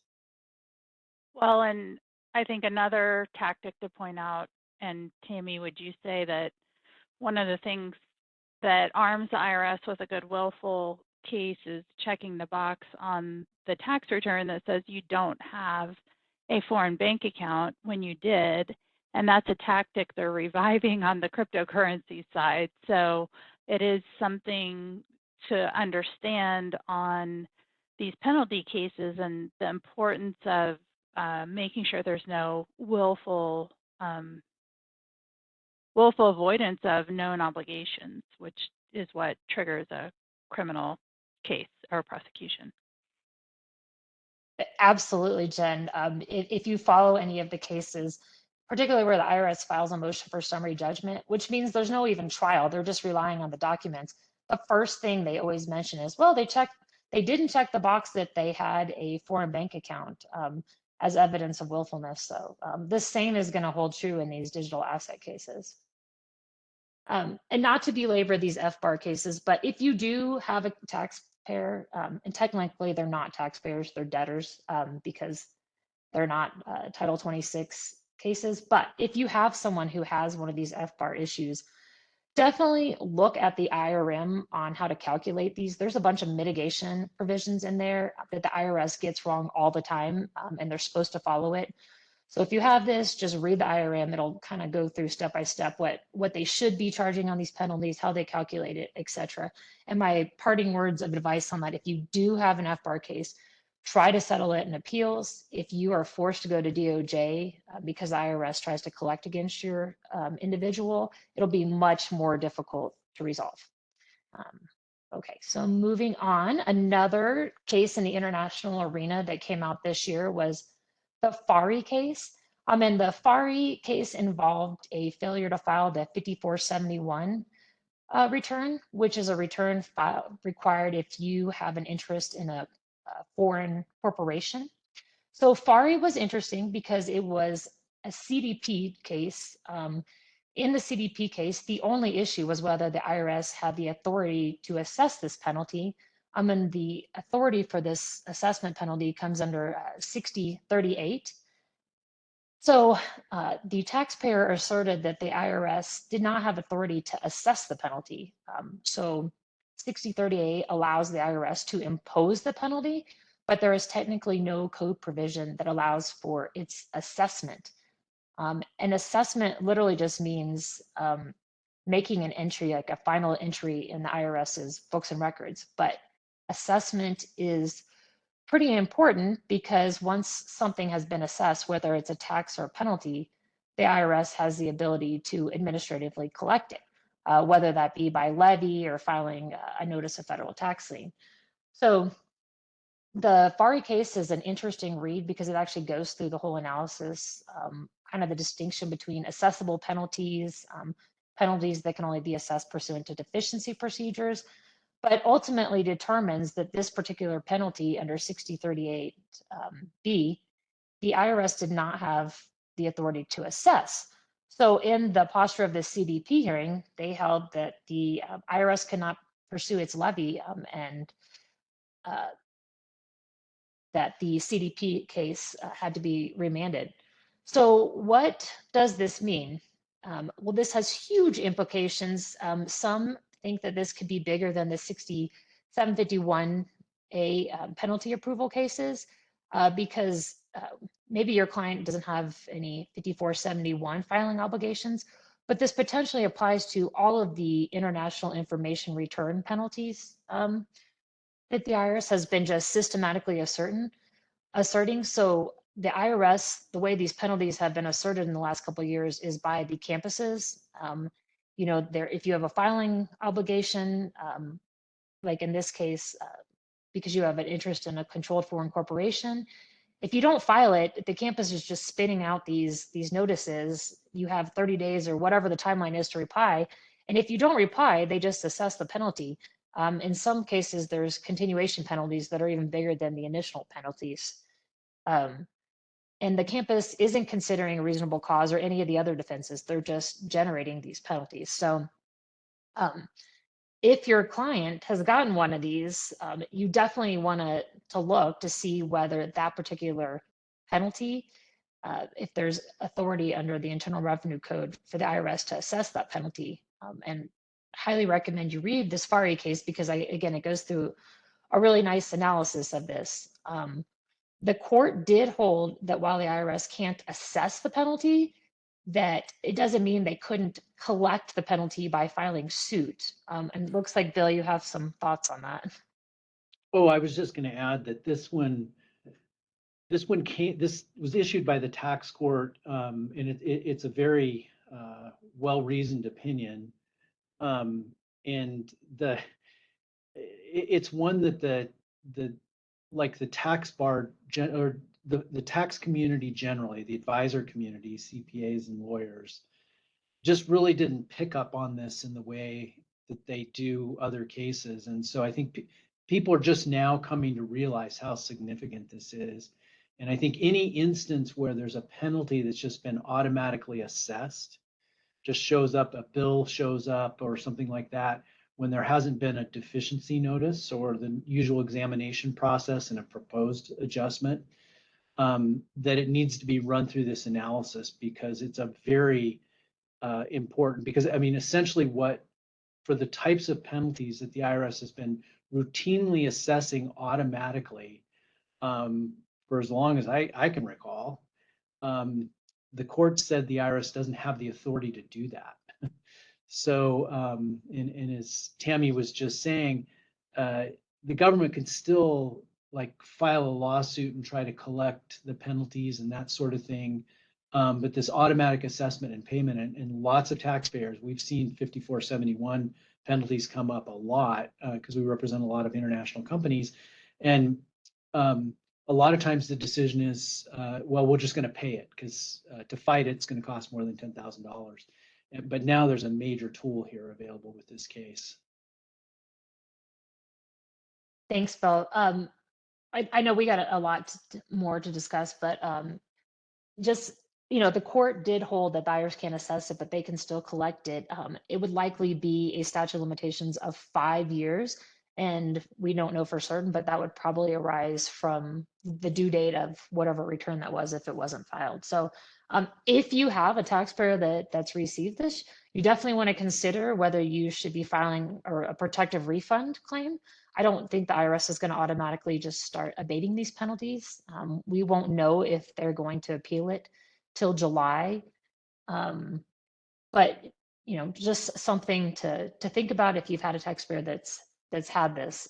Certainly, if you receive any of these systematic notices, this is an issue you want to raise in response to the penalty. And we're gonna move on here just because when I get to the ERC, but someone had asked kind of about the expanded budget of the IRS and how the IRS was going to guarantee that they didn't target individuals making less than $400,000 or households making less than $400,000 a year. And the answer is, I don't know how they're going to do that. I believe that the commissioner has testified to Congress that he doesn't intend to increase enforcement against households making less than $400,000 a year. He's kind of alluded to the fact that he wants audit levels to remain at the 2018 levels, which I believe was like 1 in 301 of those households making over $400,000 were subject to audit. I don't know how they're going to do that. But it will be interesting to see how it unfolds. But just real quickly, this slide just shows you of this $80 billion in funding that the IRS is getting, if it doesn't get taken away, what they plan to do with it. And as you can see, almost half of that is going to enforcement. But this next slide shows that you won't see an uptick in that, in next year, even in 2024. The IRS, if you read through their plan, they don't have any immediate plans to hire 10,000 agents or a certain number of agents. It's more of a wait and see approach. They definitely want to pour money into data analytics to kind of evaluate what the best use of those funds are. And then as you see, once they determine where those funds are better spent, the enforcement will increase throughout the years. And then, that plan targets these issues: high net worth individuals, partnerships, S corporations, digital currency, estate and gift taxes, which is interesting, and then employment taxes. So again, you're going to see a big change in the way the IRS is doing business. And with that, I'm going to turn it over to Jen to talk about the ERC credit. Hi, everyone. And we got a question in the chat, Tammy. Does the information you have indicate what percentage of audits for individuals making over 400,000? I don't know if we know the current rate from the IRS stats or. I think the latest rate they had was in 2018 and it showed 1 in 301. And there was some debate of the whether, because I think even in 2017, it was 1 in 222. But the commissioner, I'd say he promised, but he's testified that he's not going to, he doesn't hope to increase it above those 2018 rates. For over 400 or for under 400? For over 400,000. Okay. I mean, I think you've heard him repeatedly, I don't want to say guarantee, but that he's stated, and IRS has stated, that they're not going to increase enforcement against those households making under 400,000. Right. Okay. Thanks. So we're circling back to the ERCs, and we're just going to talk for a very few minutes because we are breaking at 10:55 on, what we're seeing here, what the enforcement looks like, and how to deal with issues in this area. So as you may know, the IRS became aware early on of a lot of fraud in this area. They've trained 300 revenue agents with a 56-hour course. They've released an employee training guide, which gives you some insight as to the issues they're looking for. So anyone who has perhaps been approached by one of these ERC mills or has filed a claim that they're not sure the validity of needs to take some steps to either shore that up or perhaps mitigate any problems. On enforcement, there is a 5-year statute of limitations on the credit. The IRS has issued several warnings to employers and also listed this on the Dirty Dozen. We're going to talk in a minute about the first criminal prosecution we've seen in this area. So what are we seeing with the advisors that are out there? They are asking for large contingent fees without guaranteed results. They purport to be specialists, but they're generally not CPAs or attorneys and therefore aren't bound by the same ethical rules, and important for the taxpayer, can't be relied on for tax advice. And that becomes very important when you're talking about trying to mitigate penalties. If you rely on someone who's not actually a qualified tax advisor, it's going to be very hard to get out of penalties, especially in a potential too good to be true situation. We've seen analysis from some of these ERC mills, and it is generally very perfunctory. Sometimes it relies on completely incorrect facts, and it may rely on an attestation by the taxpayer that the advisor turns around and concludes, oh, yes, you qualify. Well, what we've seen is that sometimes the attestation was completely, the question that was being asked was completely misunderstood. So there was a huge hole in the analysis in the one I'm thinking of there. So what can people do to remediate any problems? Get a second opinion, refrain from cashing checks, don't pay your promoter. We're dealing with this for some clients as well. Think about a voluntary disclosure, amending returns. Reporting promoters is also another step you can take to make sure that the bad actors are found and eliminated. The last thing we'll talk about is the first criminal charge we've seen in this area. Some advisors in Salt Lake City, and these were, they call themselves 1099 tax pros. I'm not sure whether they were actually CPAs or not, but they were charged with conspiracy, wire fraud, aiding and abetting the filing of false tax returns. They prepared and submitted more than 111 million of refund claims. Generally, we see that these advisors are taking 10, 15, or even 20% of the refund that the taxpayer obtains. What they did was they solicited single member LLCs and tried to convert them into entities to create an employer-employee situation. They were listing all sorts of people who weren't actually employees as employees for purposes of claiming the credit. So a lot of pretty abusive fraud here.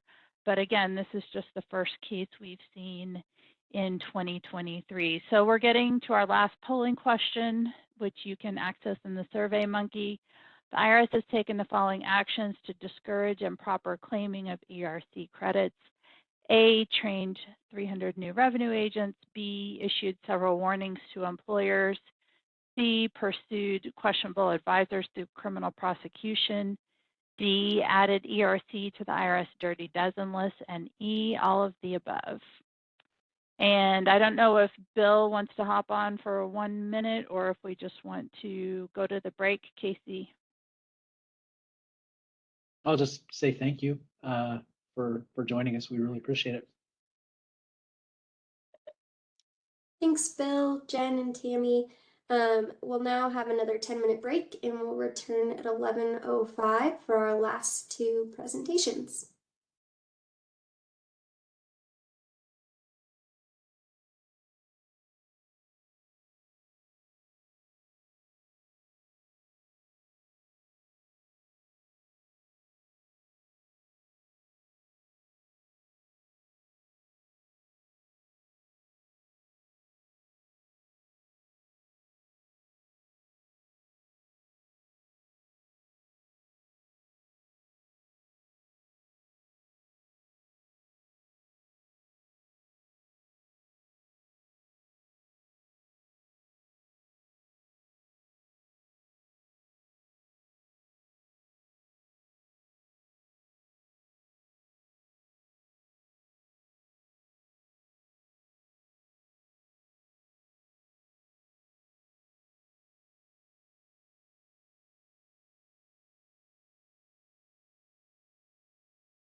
We now welcome Holland and Hart partner Sue Combs and of counsel Rich Keeley to discuss in re grand jury, managing dual purpose communications. Sue assists clients with resolving complicated tax disputes and litigation for corporations, partnerships, estates, and individuals. Her cases typically involve high dollar amounts and tend to include international tax, transfer pricing, intellectual property, economic substance, and other high-profile areas of tax dispute. Rich counsels high net worth individuals and their families on trust and estate litigation to facilitate the smooth resolution of estate planning and wealth transfer disputes. He represents clients in matters involving probate and fiduciary litigation, including disputes involving trust, estates, and protective proceedings. Take it away, Sue and Rich. Thank you, Casey. Good morning, everyone. Sue and I have prepared a, I think, very relevant, interesting presentation with a lot of information in it. We've got 25 minutes today, but I hope you don't learn anything. And I say that because this is very important stuff, and hopefully you're already doing what we're going to talk about, and you already know what we're going to talk about. What we're going to be talking about today is a discussion around attorney-client privilege, but it also applies to accountants and obviously to their clients, in a particular area that was the subject of a high-profile case in front of the United States Supreme Court in January of 2023 this year, when we got the court's opinion. And this area is particularly fraught with peril if you don't understand the nuances and some of the concerns that can come out of this area. And the issue would be when we mess this up, you can blow privilege and you can be subject to being testifying or producing documents. And that's what we're talking about. We're talking about your duty, not your duty or confidentiality, but the evidentiary privileges that apply to both lawyers and accountants in this particular area of dual purpose communications. So first of all, what are dual purpose communications? Here's an example of an email I think many people have either seen or something similar to it. So, dear lawyer, please review the attached contract for the purchase of 1515 State Street. What do you think about the payout terms and timing? Is the arbitration clause enforceable in Wyoming? Will this qualify for a 1031 exchange? If so, we need you to prepare a Form 8824 for our review, and let us know if you need any more information. So this email has prompted us as either lawyers or accountants to respond with a variety of information, and some of this information, I think we could agree, if on its own, was clearly legal and it would be protected, attorney-client privileged, or would be subject to a federal tax practitioner privilege that we'll talk about in a little bit, and some of this wouldn't.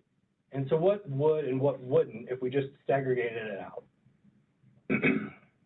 So first of all, let's just stop here and talk about the attorney-client privilege. As I mentioned before, this will apply to attorneys and accountants. And what's important to note for accountants that are listening, in many states, there is no accountant-client privilege. And it's a unique thing that only exists in certain states. But when we're looking at federal courts, tax court, dealing with the IRS, getting subpoenaed by those organizations in those sorts of proceedings, the attorney-client privilege is what effectively governs accountant-client communications. So even if you're an accountant, you think this doesn't apply to me, this is the standard that you'll be subject to. So first of all, it's a legal privilege. It protects confidential communications between an attorney and client that are made for the purpose of obtaining or providing legal advice. So think back to that email that we started with. What are dual purpose communications? It's when you get that email and you respond back with intertwined legal and non-legal purposes and advice. So the email was asking about, what do you think about the business terms? What do you think about a 1031 exchange? That's calling for different sorts of information back from you as their advisor. And some of that will be protected, some won't. But what happens when we mix it together? So here's some examples of non-legal purposes versus legal purposes. So non-legal preparation of tax returns and forms and worksheets, attending general business meetings, negotiating financial terms of a contract, or providing economic or investment analysis. Information or advice that you're providing for those purposes is never going to be privileged. Switch over to legal purposes. These are typically what we would expect to see privileged. So reviewing or advising on the legality of deductions that might be claimed, advising on the meaning of existing law, or advising on implications of proposed legislation, or advising regarding pending litigation. If you're trying to think of other examples, the key distinction here is non-legal. You probably didn't need to go to law school or become a CPA or an accountant for. Legal, you're applying some sort of specialized knowledge that you have in that field in order to provide that next level of advice. Yeah, and Rich, going back to that slide, I'd like to add there that some clients, attorneys, and accountants can find themselves surprised when they understand that, well, I sent a communication, I sent an email, so the entire thing must be privileged, and that the privilege doesn't work that broadly. The protection applies to the nature of the advice, not to who is sending or receiving it. And so simply having a lawyer in the room or simply copying a lawyer on an email when that lawyer is not involved in providing legal advice is not adequate protection. Right. Yeah, and our goal here, obviously, if you haven't gathered it yet, is even if you're not doing litigation, hopefully you can take some advice from here and start applying it in how you are communicating with your clients. So that way, if there is litigation down the road, and you may not be the party litigating the case, but you may be the party that's getting subpoenaed. And so this is still relevant to your practices and how you kind of conduct yourself day to day with communication. So Sue, we'll go ahead and switch over to the In re grand jury case if you want to take it from here. Sure. So as Rich mentioned at the beginning, there was a very important case in that went before the Supreme Court. We'll talk about what happened at the Supreme Court, and it was called In re grand jury. And the case involved the question of when a communication involves both legal and non-legal advice, when does the attorney-client privilege? Where is the edge of that protection when it's not pure legal advice? And so thinking back to that hypothetical that Rich showed you at the very beginning, for example, there was a question in there, what do you think about the payout terms and timing? Well, that sentence alone could have a couple meanings just without any context. That could mean seeking business advice. Are these terms favorable to our business? Do we like these? Is the timing going to work for our business operations? On the other hand, it could mean, what do you think of these terms and timing from a legal enforceability standpoint? And are the terms that this draft contract are using for legal purposes, are they achieving the objectives we want to achieve? So within a single sentence, you can have intermingling as well as intermingling within a document. And that's what this in re grand jury case was about. And the facts of the grand jury case are helpful context. It was a tax case, a tax issue. In fact, the IRS or the DOJ instituted a criminal investigation of a client that had participated in a dirty dozen type or a listed transaction or otherwise a transaction that was of interest to the IRS and that you recently heard about. And they conducted a criminal investigation of a client, went to the law firm and asked the law firm for documents related to this taxpayer. This law firm had provided legal advice about the tax consequences of the client's anticipated expatriation. And the law firm and accountants employed at the law firm also prepared the tax returns and IRS forms. And therefore, they found themselves in this dual purpose landscape. The law firm refused to produce the documents as attorney-client privilege, and it went to the federal district court. The district court reviewed the documents and identified that about 50 to 60 of them were not covered by the attorney-client privilege. The law firm continued to refuse to produce the documents, and the district court held them in contempt of court. Then we had an appeal to the Ninth Circuit Court of Appeals. And the next slide, we'll talk about the arguments that the parties had. So the government's argument was that the primary purpose test should govern when dual purpose communications are protected by the attorney-client privilege. You'll recall back to that definition of attorney-client privilege. An aspect of that is a communication for the purpose of obtaining or receiving or providing legal advice. So that primary purpose test is getting to that aspect of the definition. What is the purpose of this test? And the primary purpose test is all over the federal courts. A lot of courts, when they're making these privileged decisions, use that phrase primary purpose. But the government's position was, number one, that primary purpose, there could only be a single primary purpose, only one, because primary excludes other purposes by definition. The government took the angle that tax preparation advice didn't warrant as high of an attorney-client privilege protection as other areas of the law. The law firm argued, on the other hand, that the primary purpose test was too strict, was not protective enough for purposes of the privilege, and that instead the court should apply what is called the significant purpose test.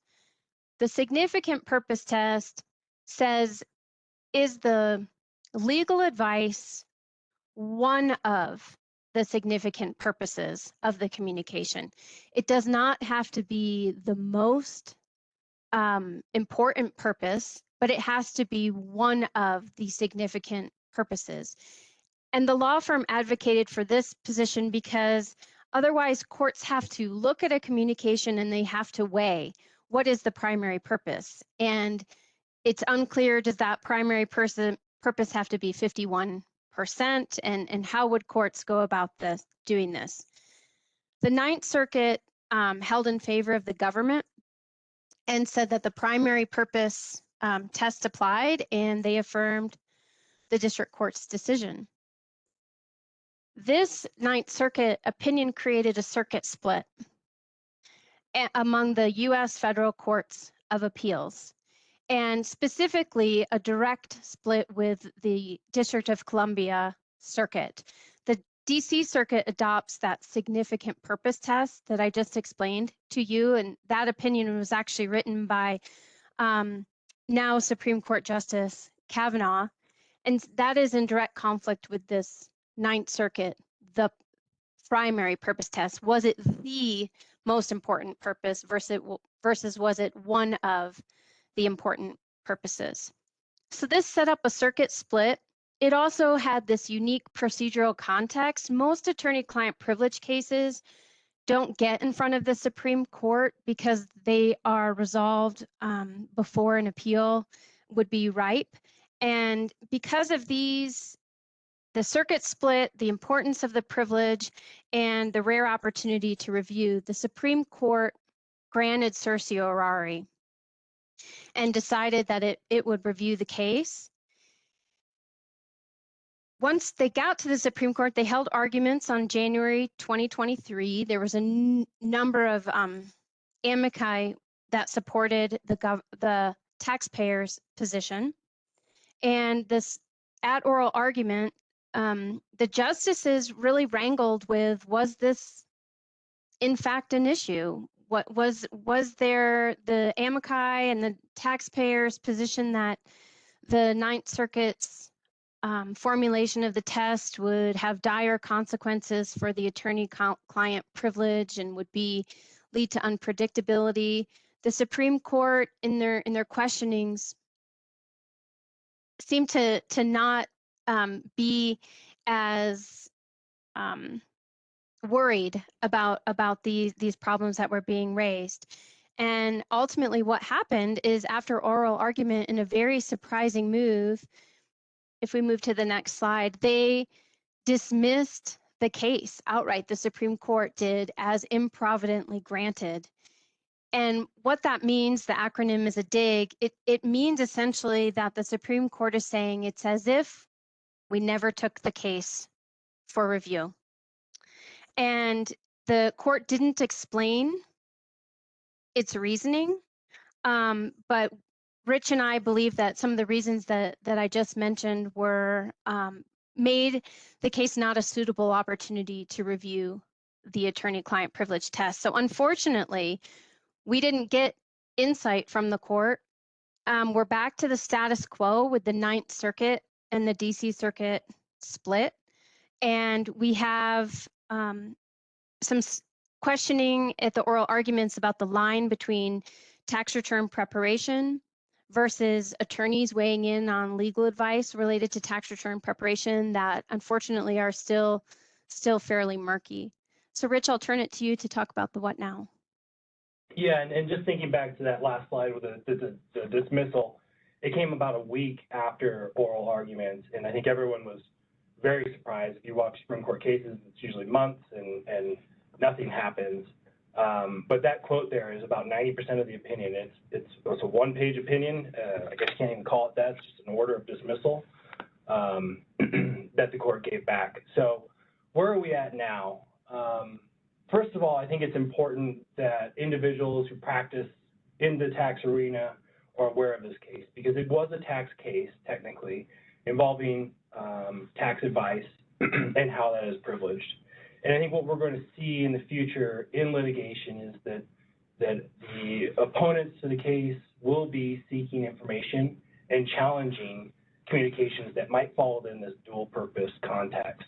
And so thinking back to that email, and we'll go back to it in a second here, but how you respond back to that email can have a pretty big consequence here, because the court is going to do a couple things, and it's hard to predict.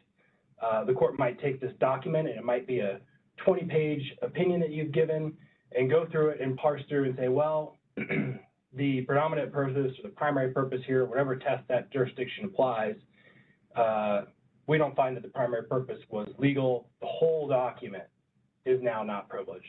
Or you might have a court that's going to go through and look at it and redact line by line. So if you had an email response back, it might take chunks of that email out and redact them in in-camera review. But the bottom line is, if you are in litigation, certainly I am, and I think about these things, is it opens up a new door that's always been there, but it's never been highlighted. And this U.S. Supreme Court case really highlighted it in the tax context.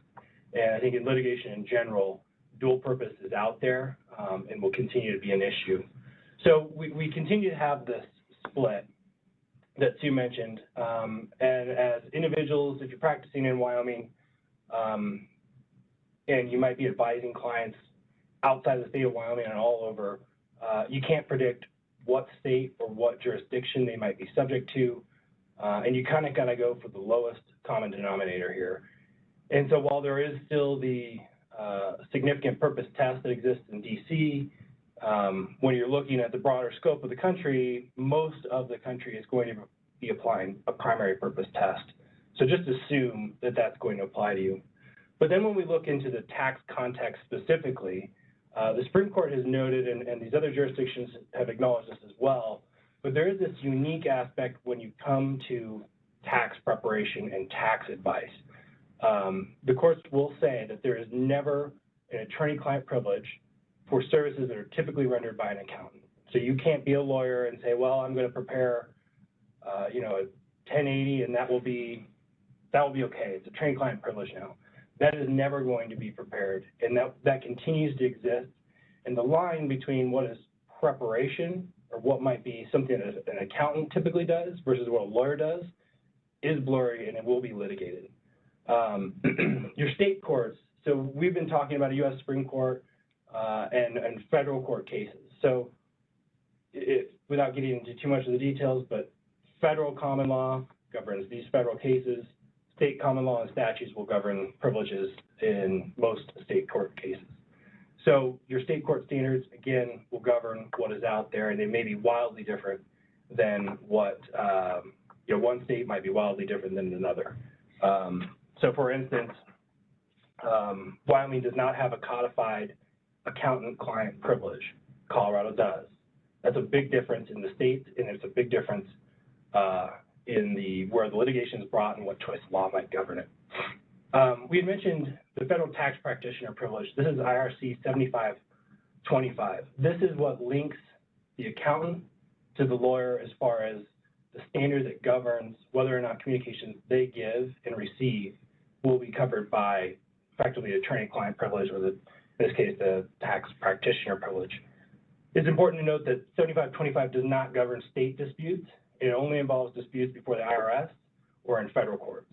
And it's basically the same standard and requires that any communication, essentially a communication between an accountant and a client will be privileged if it would have been privileged if it was between a lawyer and a client. So that's the connection between these two standards when we're talking about federal practice. So let's go back to our hypotheticals and we'll have our polling questions here. So I've already read this email to you and to kind of parse through some of the things here.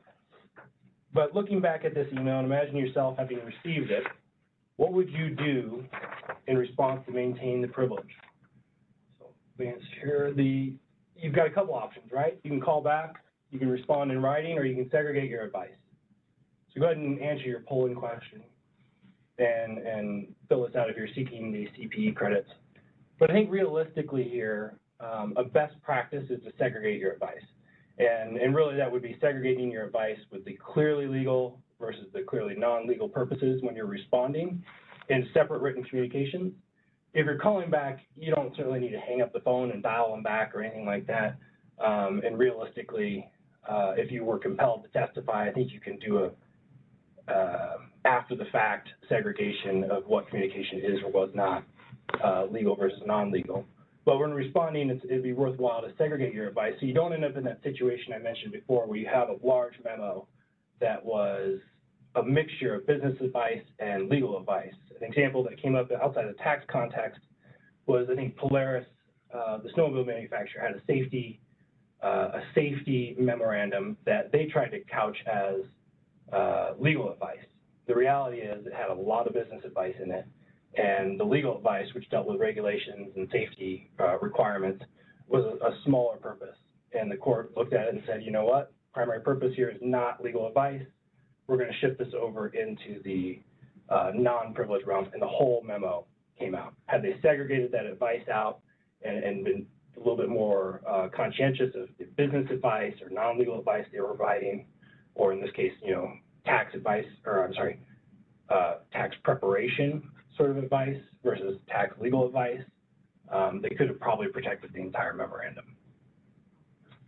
So we'll go to a second hypothetical. Let's see, did you want to add something? Yeah, on that earlier hypothetical, another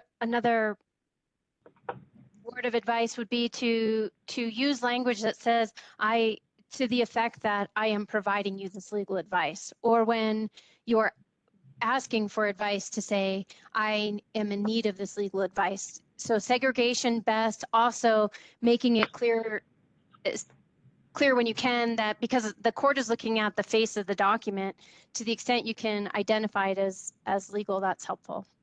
Yeah, that's a really good point. And so stating explicitly your purpose, and if you're a client and you're working with an accountant or a lawyer, in your request state, I need tax advice on these things. To be clear, you're seeking, your purpose is tax advice, not the business aspect. Because as you mentioned in that one hypothetical, certain questions about payout terms and timings could go different ways. And how the response is either business or or tax versus legal, or however you want to phrase it, advice, the purpose is what underlies it. In that Polaris example, one of the key factors in the court finding it was not protected was the fact that they titled the memorandum something with the word business in it, business practices or something like that. And so they hit on that big time. All right, so here's hypothetical number 2. So Fred is both a lawyer and an accountant, and he provides legal representation and prepares the tax returns of KC Industries. The IRS is investigating KC Industries and summons Fred to hand over hundreds of documents, including draft returns, schedules of worksheets, and correspondence related to the returns. So can Fred protect this information or not? So these are the facts of the case out of the 7th Circuit. It's called Frederickson. And ultimately what the court held is that No, he could not. And the reasoning was that just because you're a lawyer, you can't create a new sort of privilege that wouldn't be privileged if the accountant was performing that work. And this goes back to that slide I was mentioning before. So are his returns and worksheets privileged? No, the preparation and the documents that you're going to be submitting are not privileged. Anything else, Sue?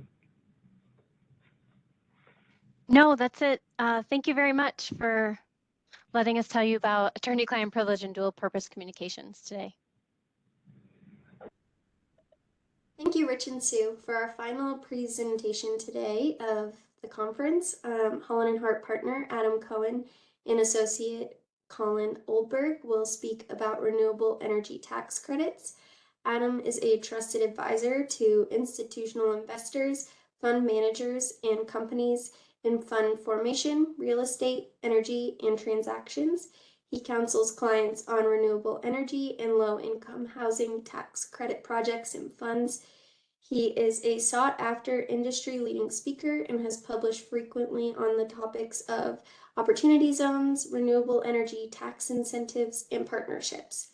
Colin focuses his practice on federal income tax, including formation, structure, and operation of tax-exempt entities, low-income housing, and alternative energy tax credits, mergers and acquisitions, fund formation, and a variety of other corporate and partnership tax matters.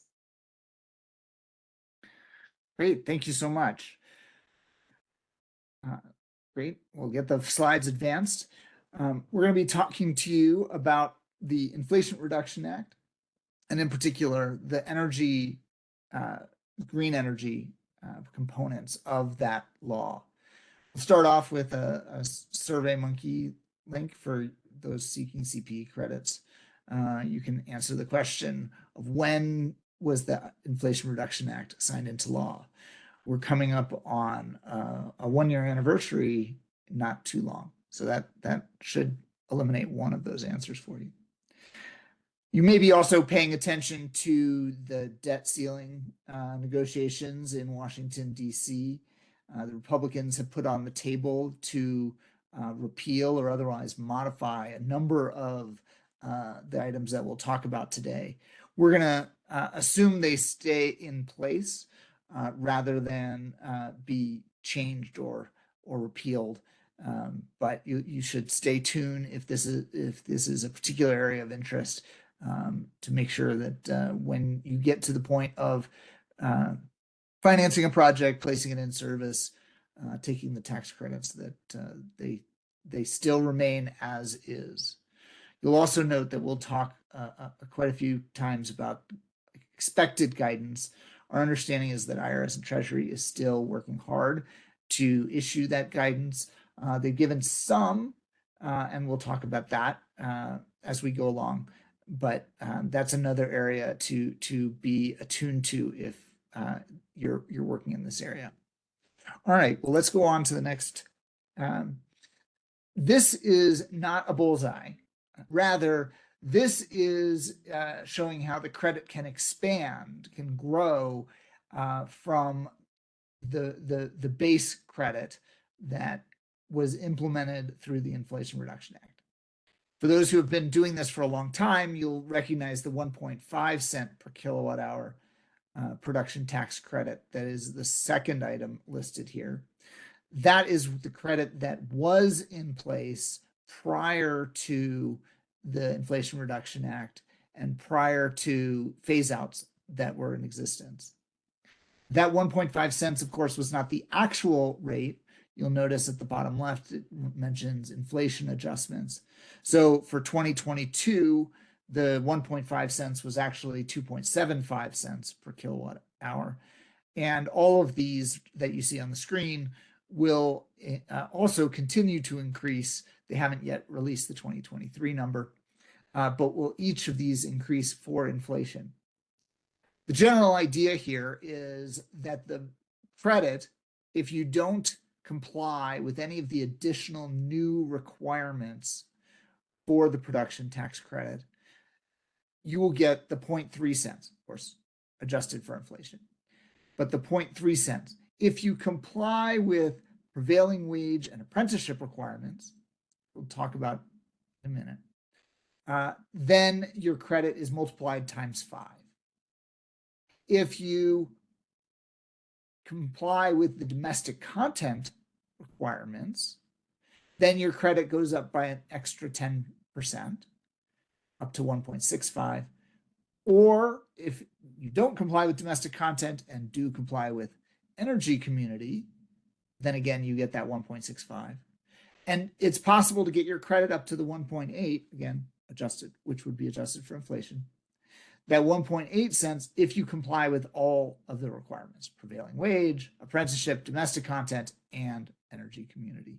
So it's possible to get a fairly significantly increased credit if you comply with all of those requirements.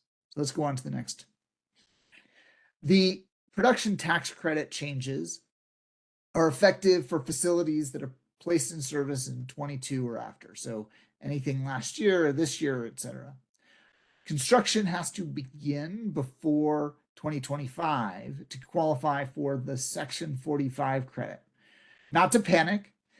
This is not like in prior years where the production tax credit had cliffs that if you fell off the cliff, there was no credit. Rather, there's an entirely new credit that we'll talk about that begins after in 2025 and thereafter. The phase outs that I mentioned are gone. And most interestingly, solar has now become available for production tax credit. And you'll see a lot of projects out there that were solar are now looking at and transitioning over to potentially taking the production tax credit. For anyone who's not familiar, the production tax credit is a 10-year credit. You get it for the production that the facility, the energy produced, as noted in the prior slide, by kilowatt hour. So during the 10 years after placement in service, you get a tax credit for every kilowatt produced. The alternative, solar was previously eligible for an investment tax credit. Investment tax credit is when you place it in service and based on the investment made.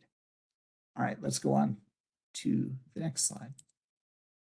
So let's spend some time talking about prevailing wage and apprenticeship. These concepts are added to the code in a whole host of areas applicable to all sorts of different tax credits.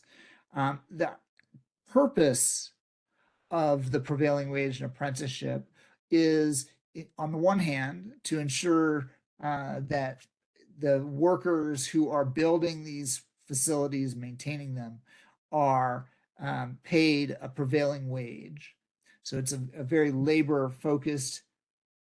And then apprenticeship, that requirement is there really aimed to grow the labor force that is available to implement green energy resources throughout the country. So they're both required, as opposed to domestic content or the energy community, which are alternatives. You have to meet both prevailing wage and apprenticeship to get the credit multiplier.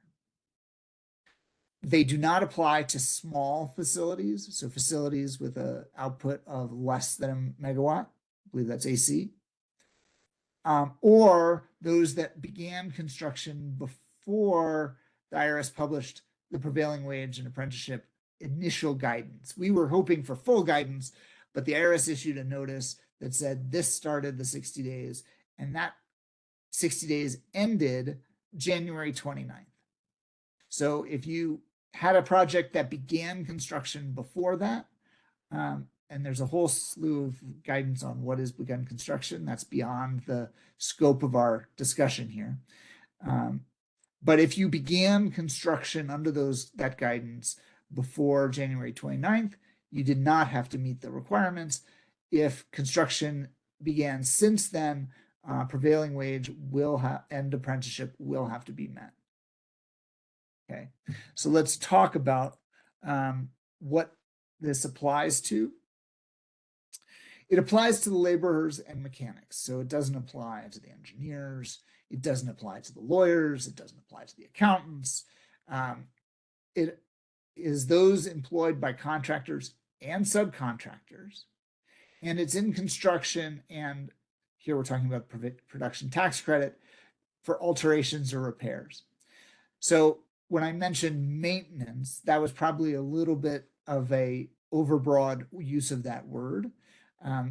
Day-to-day maintenance will not be required to meet these tests, but a repair does. We don't know really what the differential is between a repair and a maintenance at this stage. We do know that prevailing wage is those wages that are prevailing for construction, alteration, or repair of a similar character in the locality. The Department of Labor issues wage determinations on their sam.gov website. They do that on a county by county basis. And you can generally look up a county. It will tell you what to pay an electrician, a welder, etc. And that generally does include their wage and their benefits. If you fail to meet this, the statute does provide a remedy. You can, if you get it wrong, pay the difference to the laborer and mechanic plus interest, and pay the IRS a penalty of $5,000 per laborer or mechanic. This appears to apply for even 1 minute of underpaid labor at $5,000. So you have to be very careful, and it can get very expensive to cure, but there is an ability to cure it and still get the tax credit. Okay. Let's go on and switch over to apprenticeship. Again, any contractor or subcontractor has to comply with this. So you don't get out of it by hiring a general contractor, who then contracts with subs, who contract with subs, who contract with subs. All the way down that chain it applies. It requires a registered apprenticeship program. And for 2023, which is, since the notice said beginning of construction was January 29th or later, is really the first time we have to worry about it. 12.5% this year, 15% starting next year of hours by laborers, mechanics, etc., that are in construction, repair, or alteration have to be from apprentices. There's also that's an overall basis. So if one subcontractor misses and another contractor has more than that in terms of the apprentice hours, the total is what is calculated. On the other hand, there are ratios. I view the next two as both ratios. One is if you have at least 4 employees, individual employees, you have to have at least 1 apprentice, and each apprenticeship agency promulgates a ratio, which is really more about safety, ensuring that there's not a ton of apprentices to every 1 journey worker, for example. There has to be a certain number of journey workers to apprentice to ensure safety. Here, there is a cure, which is $50 per missed apprentice hour. But there's also a way to get out of the apprentices entirely, which is to make a good faith effort. You request it from a registered apprenticeship program, and the request is denied. The denial can't be because you're not providing enough safety gear, et cetera, on site, or if it's not denied, the request is not responded to within 5 business days. There's a lot of open questions there of what does it take to make a good faith request? What does it take for a request to be denied as opposed to failure to respond? If you get an automatic kickback, is that a response, for example? So lots here. The IRS did, if we flip to the next, did issue the notice 2022-61 That was the one that was issued in November that started the 60 days. But it didn't provide a heck of a lot of guidance. It did tell us to go to the sam.gov website, and it did say if there is not a wage determination that is needed for the particular work that's going to be done, you can email the Department of Labor and they will make a wage determination. We don't know how long that process will take, and whether if you've needed to start work in the interim and paid at a certain rate, if you have to cure under the cure provisions that I previously discussed, or if that there is any exception there. It does apply to independent contractors. Most importantly, I think from this notice is that they defined construction, alteration, or repair with reference to the Department of Labor regulations. What's good about that is the Department of Labor regulations have this site of work concept. So it allows you to focus in on who comes on site, what are they being paid, rather than what perhaps a vendor might be paying their employees. In terms of apprenticeship requests, all they told us is usual and customary business practices for a registered program in a particular industry, since there's not a heck of a lot of business practices yet in this industry with registered programs. I don't know that that tells us anything. It did say that the ratios, that those 2 ratio tests that I mentioned, have to be satisfied every day. Every day you have to be able to prove that you had the right number of apprentices to journey workers, and that for every employer with 4 or more, you had at least 1. And they answered a question that was circulating about the begun construction. Is it the same test? And they said, yes, it's the same test. So with that, I'm going to turn it over to Colin to talk about domestic content. Great. Thank you, Adam. So I'm going to talk about, as Adam said, the domestic content requirements. It's a way to increase the credit amount that you would be otherwise able to claim under Section 45. So this is, unlike the prevailing wage and apprenticeship requirements, this is a bonus, additional amount of credit that you're able to claim. And it's 10% if you're able to certify to the Secretary of Treasury that you meet these domestic content requirements. So this applies to facilities placed in service in 2023 or later. And the requirements themselves basically have two paths. So the steel and the iron that are used in the facility need to be 100% produced in the United States. And Section 45 directs us to the Buy America regulations for implementation of this requirement or proving up this requirement.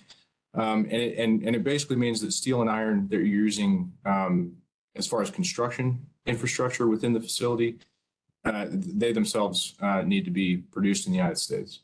And that means that the manufacturing processes take place in the United States, except there's a number of exceptions. But certain steel and iron that are included here that are named in the Buy America regulations are structural steel and iron, steel or iron beams, columns, running rail, or contact rail. So those items, if you're claiming the domestic content adder, need to be produced 100% in the United States. The other way that these requirements go is the manufactured products components of the facility need to meet a certain percentage of the total costs of these manufactured products that are attributable to materials manufactured in the United States. And that's for most facilities. The percentage for offshore wind facilities is a bit lower. It's 20%. As I'll talk a little bit about later, under the clean energy PTC that comes into effect in 2025, that 40% percentage goes up a little bit each year. And I'll get into that a little bit later. As far as another adder, another bonus credit that one can claim now under Section 45 is if your project is located in an energy community. And we got very little in the IRA itself about what actually constituted an energy community. We've since received some guidance, some fairly helpful guidance, but essentially an energy community is defined in Section 45 as a brownfield site, and that directs to 42 USC 9601.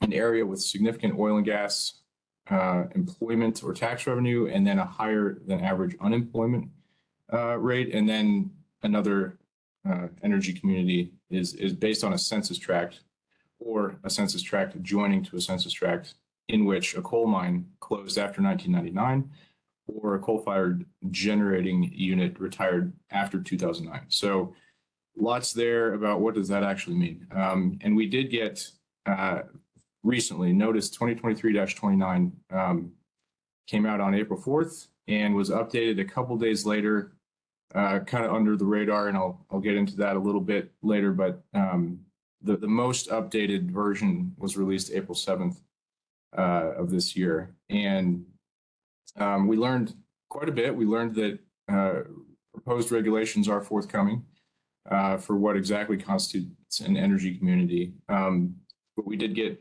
a bit more information. A brownfield site, in addition to that definition in 42 USC 9601, is an area where redevelopment might be complicated because of the presence of hazardous substances. It also means it could be a mine-scarred land. It could be real estate that's a real property, excuse me, that's considered mine-scarred. There was a rule or a safe harbor in this notice 2023-29, where if a place has been previously assessed a brownfield site, you can rely on that to have it considered as such going forward. We also got some guidance on the definition of a metropolitan statistical area or a non-MSA, MSA for short. These areas are like I said, where there's some direct employment or local tax revenues related to oil and gas, and a higher than average unemployment rate. And this is meant to incentivize investment and production of these facilities in areas that traditionally had oil and gas as a large part of the economy, and are now maybe struggling because of the shift to renewable energies. So we learned in this notice that an MSA is determined by the Office of Management and Budget.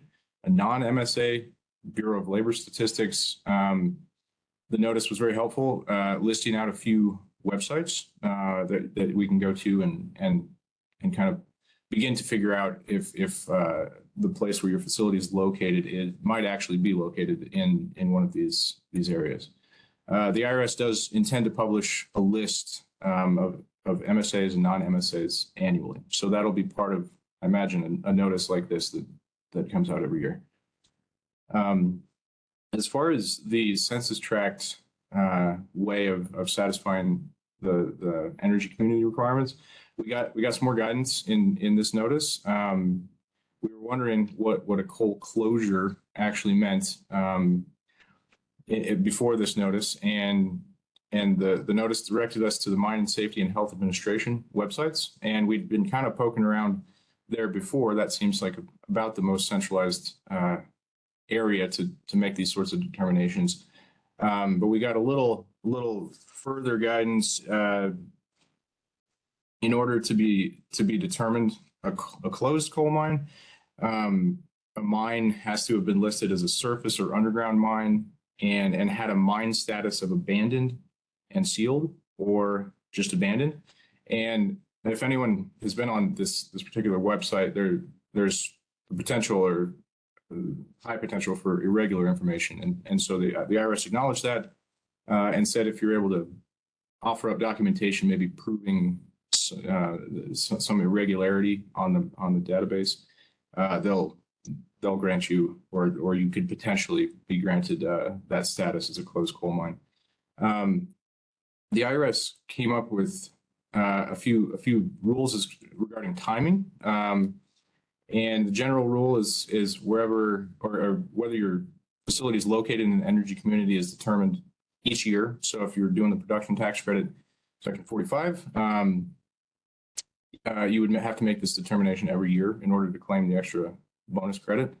And I can see we're running out of time here. The special rule here was that and the update that I referred to that the IRS made a couple days after releasing this notice was to say that if beginning of construction occurs in 2023 or later, then you're able to rely on the essentially the general rule. But they inserted this date that kind of created an arbitrary division between people that began construction maybe in late 2022 and then in 2023. So we're hoping that that will be removed when the proposed regulations come out. And I believe we're out of time. Thank you, Adam and Colin. And thank you all for joining us for today's Wyoming Tax Conference. If you would like to obtain CPE or CLE credits for today's event, you will receive an email in the next 48 hours with additional details and instruction. We hope to see you again next year, and we hope you have a great rest of your day.